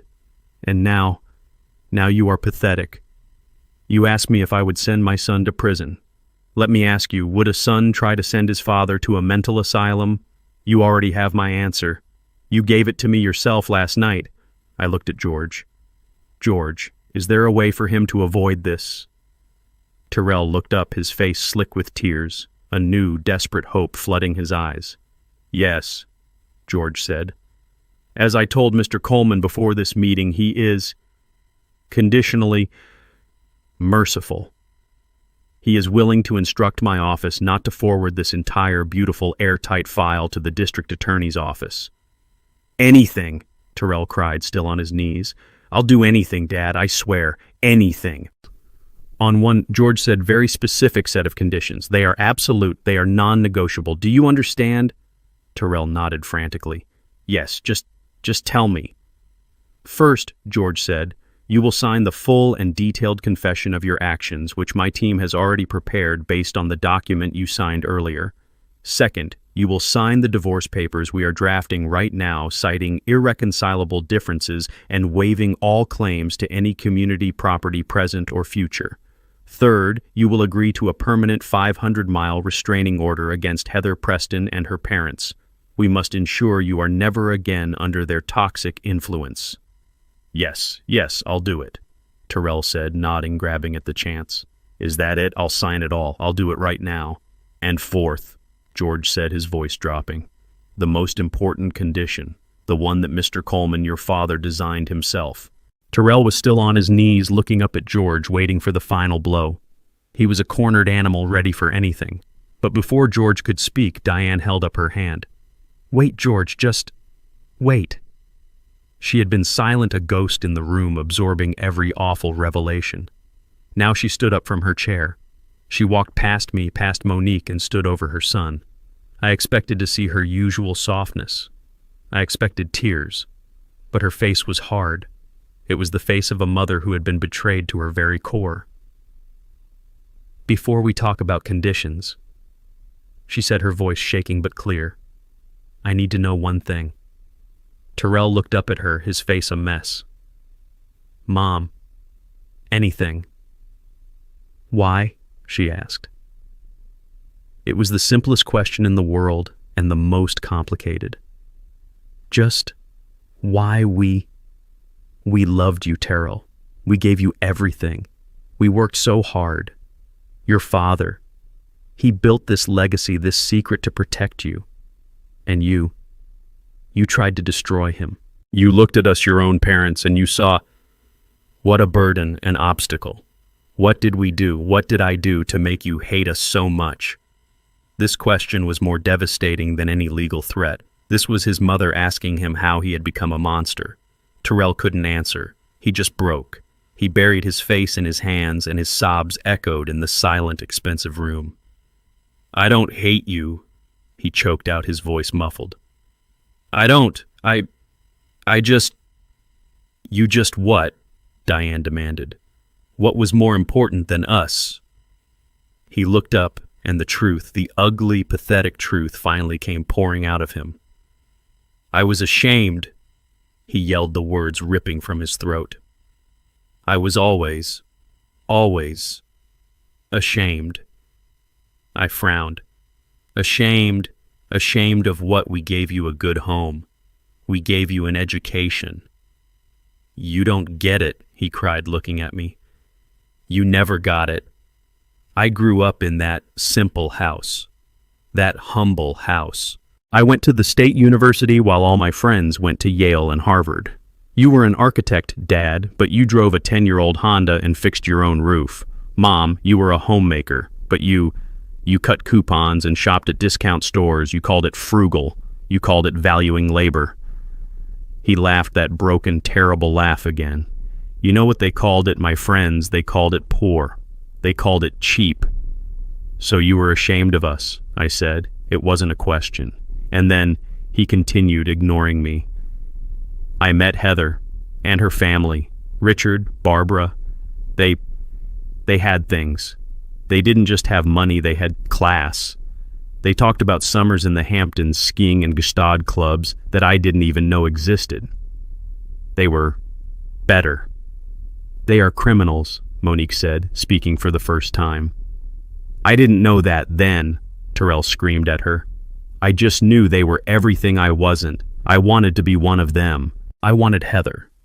And to get her, I had to lie. I told her you were old money. I told her you were eccentric, and that you were modest by choice, but that you were secretly loaded. He looked at me, a bitter irony in his eyes. Turns out, I wasn't even lying, was I? You were loaded. You just never told me. The lie just got bigger. He went on, his voice dropping to a whisper. I had to buy her the ring. I took out a loan. I had to take her on vacations we couldn't afford. I took out another loan. Then I had to keep up. The condo, the car, the dinners, and the betting. I thought I could make one big score. Just one. Pay it all off. Live the life I was pretending to have. But you didn't win, I said. I never won, he whispered. I just lost, and lost, and lost. So you came for us, Diane said, her voice flat. When your lies ran out, you came for us. Terrell nodded, his shoulders slumping in total defeat. Heather's parents were coming to town. They wanted to see the estate. They wanted to meet the eccentric parents. I was trapped. I knew the moment they saw the house, the moment they met you. The jig was up. They would see you just as you were. Simple. And you couldn't have that, I said. No, I couldn't. So the plan to declare me incompetent. It was Richard's idea, he said, grabbing at the excuse. He said it was a standard high net worth move, that it was estate planning to protect the assets from erratic decisions. I went along with it. I thought, if I could just get control of the money, I could fix everything before you even knew it was gone. And when that failed, I pressed. What was the plan last night, Terrell? He wouldn't look at me. He looked at the floor. Tell me. It was desperation, he mumbled. Heather and her parents. They said we had to take control, that you were an obstacle, a burden. They said if we moved in, took charge, showed you that we were the ones in control, you would just give up. Give up, Diane repeated, horrified. You were trying to break our spirits. We were going to sell the house, he admitted. Use the money to pay off the immediate debts. Move you and Dad into a nice facility, a really high-end one. We thought you'd be happier there, with people your own age. A facility, I said. You were going to sell our home, the home I built, and use the money to pay your gambling debts, all while locking us away in a nursing home. He stammered. You were ashamed of us, Terrell. I said, the final cold truth settling over us. You were ashamed of our simple life. So you decided to steal it, sell it for parts, and throw us away, all to impress a family of thieves and frauds. He had no answer. He just knelt there, the full, ugly, pathetic truth of his life exposed. He was a weak man, a gambler, and a liar who had tried to destroy his own parents out of shame. Terrell's confession hung in the air, thick and toxic. He was still kneeling on the floor, a broken 38-year-old man who had just admitted to throwing his entire life away because he was ashamed of us. He was ashamed of our love. Diane, who had been standing over him rigid with a mother's pain, slowly raised her right hand. I saw it coming, but I did nothing to stop it. The sound of her palm connecting with his cheek echoed in the high-ceilinged room. It was not a gentle tap. It was a hard, sharp slap that snapped Terrell's head to the side. That, she said, her voice trembling with a fury I had never heard from her in 45 years. That is for making me cry. That is for the terror you put us through. That is for standing in my kitchen and planning to throw your father and me into the basement. Terrell didn't even flinch. He just stayed there, his head bowed, the red mark blooming on his cheek. I thought that was it. I thought that was her final judgment. But then she did something that shattered my own resolve. She let out a great, shuddering sob, and she knelt on the floor in front of him. She pulled his head to her chest and wrapped her arms around him, holding him as he sobbed. And this, she cried, her tears falling into his hair. This is because you are still my son. You are my son, and you are a fool. A terrible, terrible fool, but you are still my son. Terrell's composure, the last of his pathetic defenses, completely shattered. He howled. It was a sound of pure, bottomless grief. He clung to his mother, his face buried in her shoulder, and they knelt there together, two halves of a broken heart, crying for the family that he had just destroyed. Monique turned her back, walking to the window to give them a moment of privacy. George looked at me, his face impassive, but his eyes said, "What now, Louis?" I let them cry for a full minute. I let the poison out, but this was not the end. This was the beginning of the consequences. I walked over to them. "Diane?" I said, my voice firm but not unkind. "That's enough." I placed my hand on her shoulder. She looked up at me, her face a mask of tears. "George, Monique," I said, "please give us a moment. My wife, my son, and me." George nodded. He and Monique quickly and quietly left the conference room, closing the heavy door behind them, leaving the three of us alone. I looked at Terrell, who was still kneeling, and at Diane, who was sitting on the floor beside him. "Get up, Terrell," I commanded. He sniffled, wiping his nose on the sleeve of his expensive rumpled suit. He looked like a disobedient child. "Dad, Get up." He slowly, painfully pushed himself to his feet. He stood before me, his head bowed, his shoulders slumped. "You have two paths," I said, my voice cold and hard. "I need you to listen very carefully. George and I have prepared a file. It contains the bank records, the testimony from the bank manager, the audio recordings of your Plan B conversation, and the signed confession that you and your criminal in-laws just gave us. It is enough to send you, Heather, and both her parents to prison for a very long time. That is path A. You and I and your mother never speak again." Terrell's eyes widened in raw terror. "Dad, no, you said there were conditions." "I did," I said. "And that is path B. You will avoid prison, Terrell. You will not face criminal charges from me, but you will pay for what you did. You will pay in a way that you finally understand. And these conditions, they are not negotiable. You will agree to all of them right here, right now, or I will call George back in here and he will walk that file straight over to the district attorney's office. Am I clear?" Yes, Dad, clear," he said, nodding frantically, his eyes desperate. "Anything, I'll do anything." "Good." I began to pace. "First, you will go into treatment, not just therapy. You are a gambler. You have an addiction. You will check into a 30-day inpatient program and you will follow it with outpatient meetings for as long as the doctor deems necessary. Am I clear?" "Yes, Dad." "Second, you will find a job. I don't care what it is. You can sweep floors, you can flip burgers, you can drive a truck. You will earn a paycheck with your hands. And with that paycheck, you will begin to pay back the $750,000 you owe, not to me, to the trust. You will pay it back with interest. You will not receive one single penny from me or from your mother or from the trust. Your inheritance is gone. Forever. Am I clear?" He swallowed hard. The reality of a lifetime of debt, of working-class labor was hitting him. But he looked at me at the prison door waiting on the other side, and he nodded. "Yes, I understand. I will." Third, the Prestons, Heather, her entire family. You are done with them. George is drafting the divorce papers as we speak. You will sign them. You will file a permanent 500-mile restraining order against all three of them. You will never see them, speak to them, or contact them in any way for the rest of your life.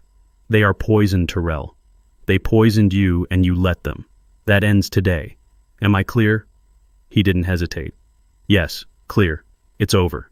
I know. Good, I said. I stopped pacing and stood in front of him. And fourth, you will accept your punishment. Terrell looked at me, his eyes full of fear. Punishment, I thought.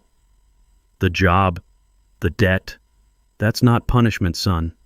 That's just being a responsible adult. That's just cleaning up your own mess. No, I mean a real punishment, a consequence, a daily reminder of what you did, of who you were willing to become. What is it? He whispered. I let the silence sit for a moment. I looked at Diane. She nodded at me, her face still stained with tears, but her eyes were firm. She was with me. You're going to come home, I said. Terrell's face flooded with a relief so profound he almost collapsed. Home. "Oh, Dad, thank you. Thank you." "Don't thank me yet." I cut him off. "You are not coming home as our son. You are coming home as our tenant. Monique is the new owner of the property. She will be your landlady."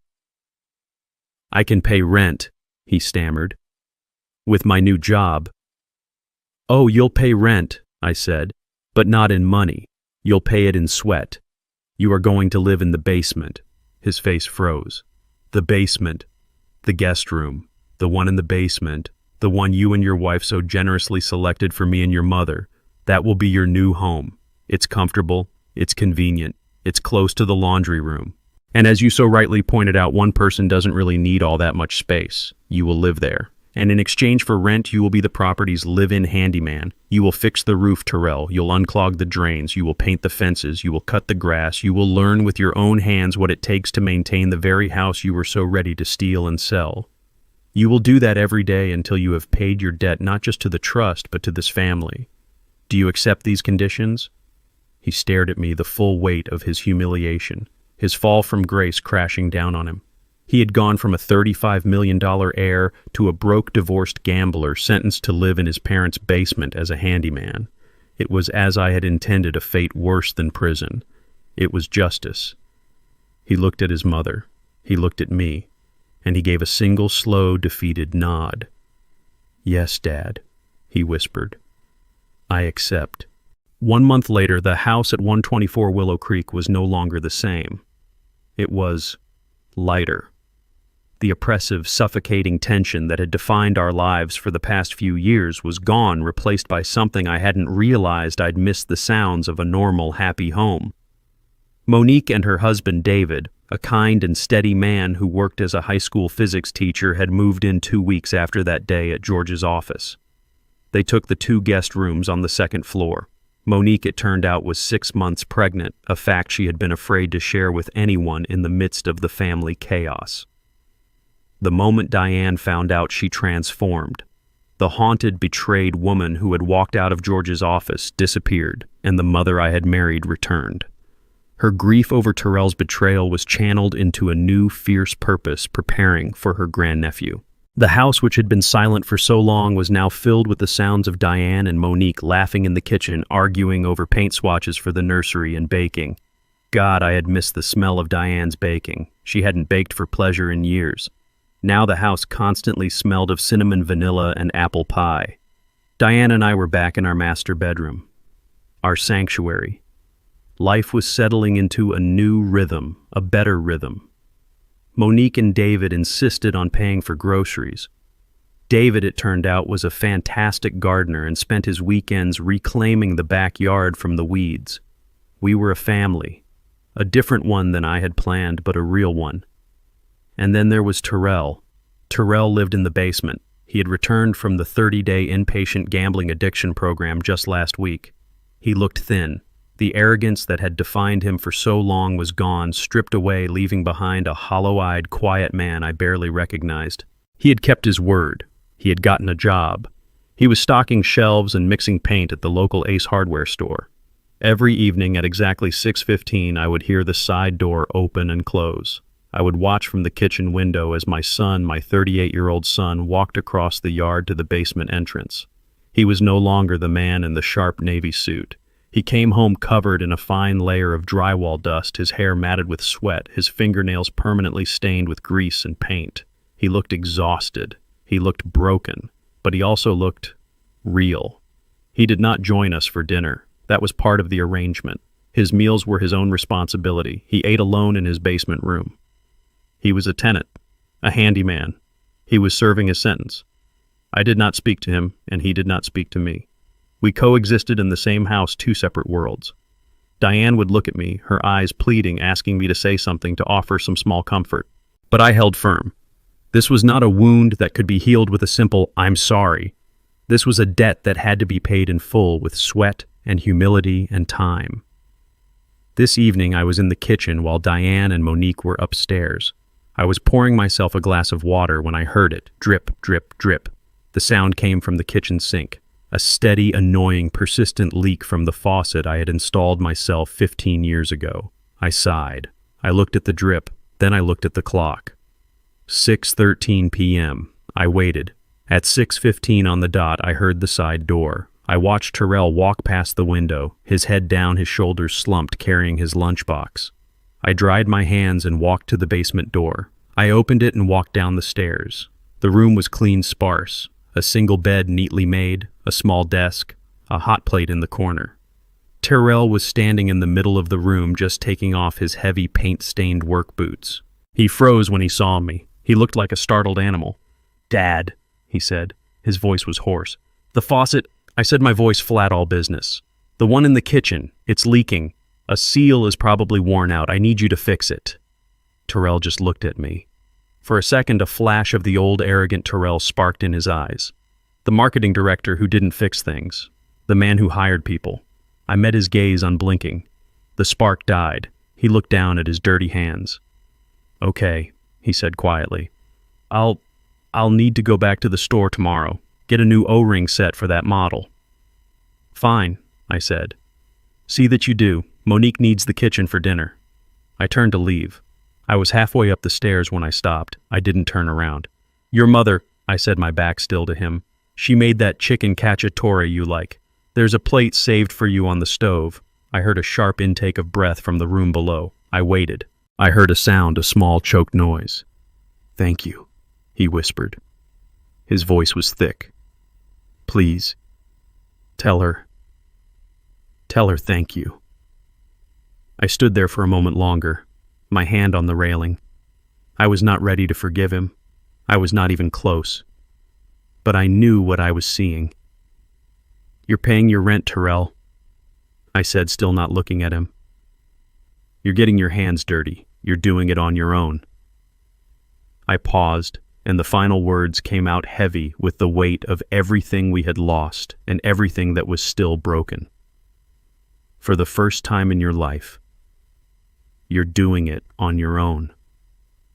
I walked up the stairs and closed the door, leaving him alone in the basement with his tools and the dinner his mother had saved for him.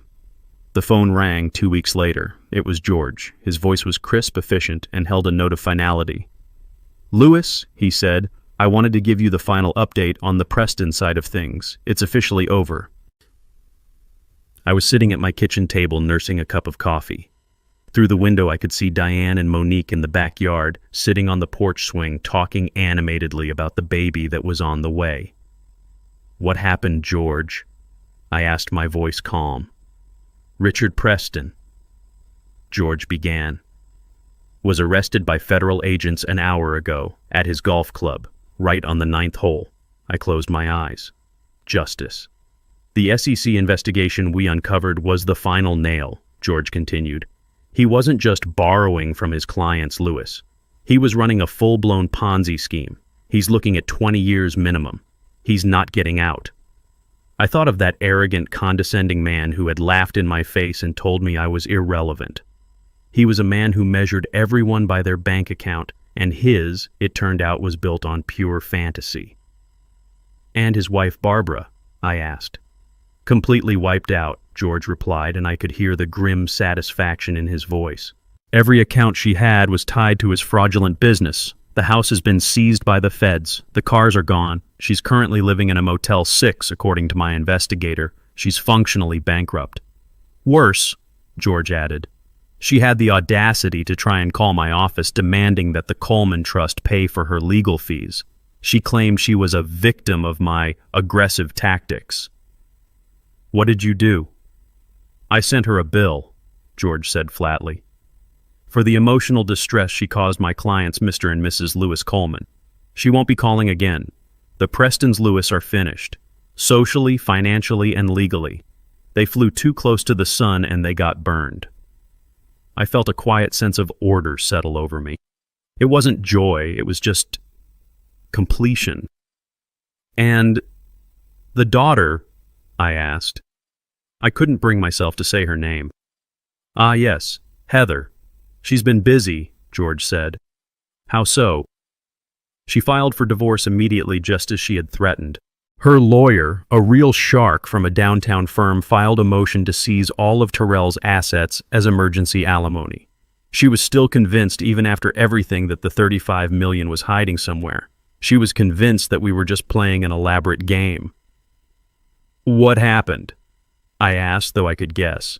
George actually chuckled, a dry, humorless sound. "It was anticlimactic.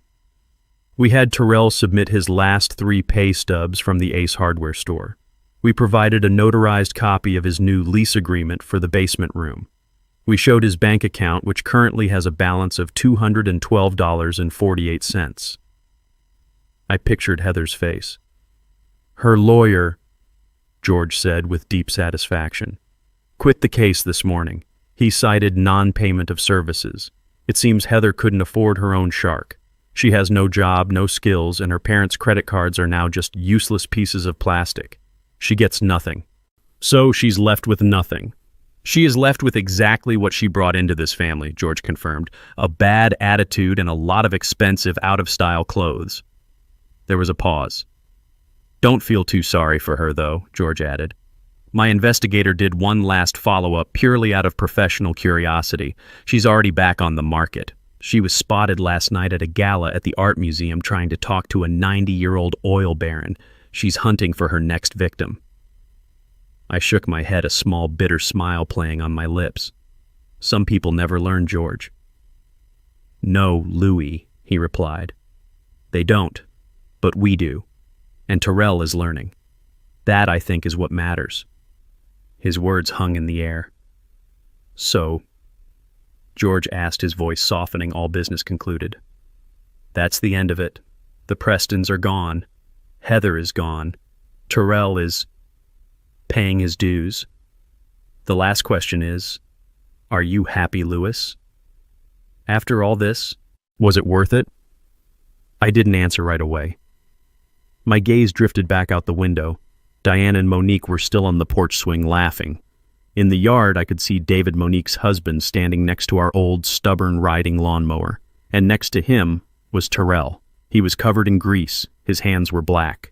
He had the mower's engine cover open, and he and David were looking inside. David was pointing at something. Terrell listened. He nodded.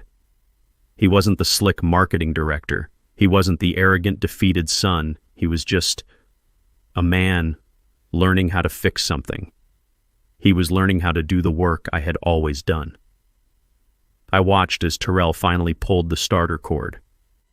The engine sputtered, choked, and then roared to life. He got on the seat, put it in gear, and slowly, carefully cut the first straight line across the grass. I turned back to the phone. "Happy is a complicated word, George," I said. "I'm not happy that my son is a broken man. I'm not happy that I had to destroy his life in order to save it. But," George prompted gently, "but," I said, my voice thick. I look out my window and I see my wife smiling for the first time in years. I see my niece, who is more of a daughter to me than my son ever was, safe and secure in my home. I hear laughter here again. I watch Terrell make another pass on the mower, his face set in concentration. And I see a man out there on the lawn. I finished. A man who might one day be worth something. I'm not happy, George, but I'm at peace. And for the first time in a very long time, I'm getting there. I'm getting closer. Thanks to you. That's all I needed to hear, Louis. Take care of that family. I will, I said. The real one. I hung up the phone. 6 months had passed since the day in George's office. 6 months since the old toxic order of my family had shattered. Winter had come and gone, and now a cool spring evening was settling over the house. Sunday dinner at 124 Willow Creek had once been a performance. A tense, quiet affair where Diane and I tried to pretend and Terrell and Heather pretended right back, all of us choking on unspoken resentments and lies. But this was different. The table was set for 5. The air in the dining room wasn't heavy. It was light. It smelled like Diane's roasted chicken and the lemon pound cake Monique had baked. David, Monique's husband, was telling a funny story about a student in his physics class who tried to argue that gravity was optional. Diane was laughing, a real deep laugh that I hadn't heard in years. She and Monique were sitting close together. Monique was 8 months pregnant now, glowing and full of life, and Diane fussed over her constantly, her grief over Terrell's betrayal channeled into this new, fierce purpose.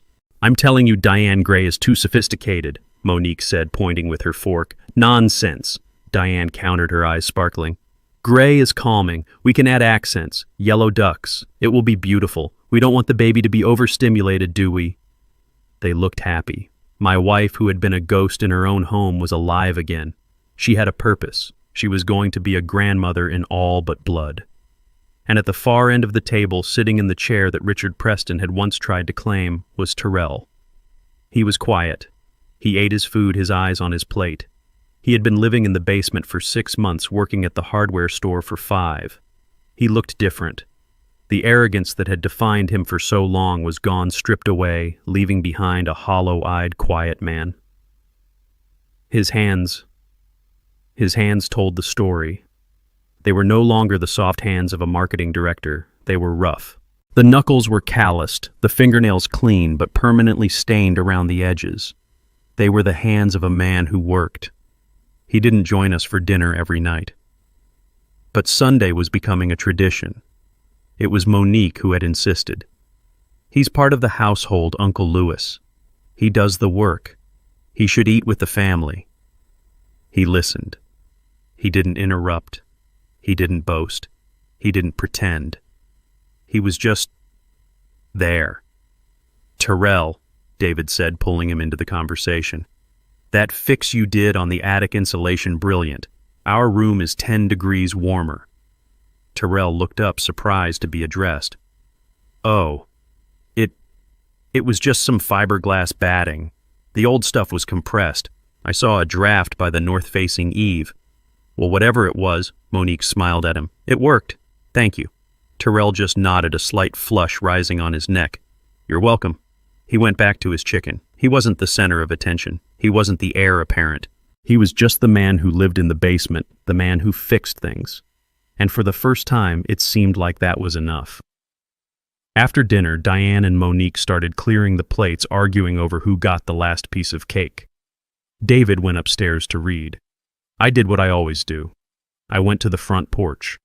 The air was cool, crisp, the smell of spring azaleas. I sat in my old rocking chair, the one my own father had built, and looked out at the quiet street. 124 Willow Creek. It was my house again.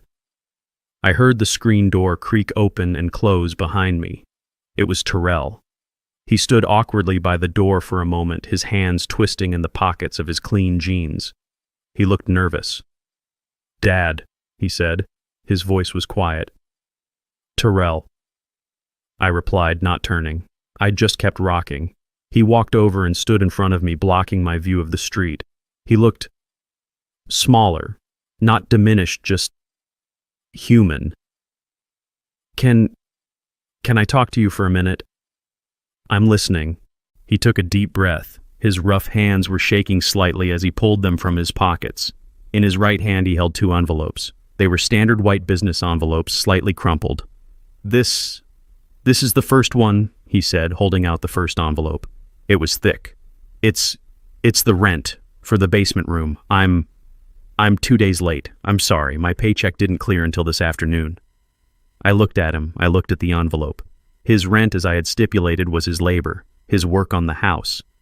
This was something else. "What is this?" I asked.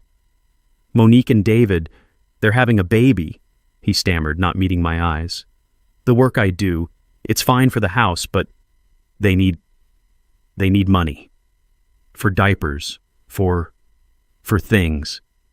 It's my paycheck from the hardware store, all of it. For this month. It's $512. Please, tell Monique it's for the baby." I held the envelope. $500. The man who gambled away $500,000 was now handing over his entire hard-earned paycheck. "All right," I said, placing it on the small table beside me. "I'll give it to her."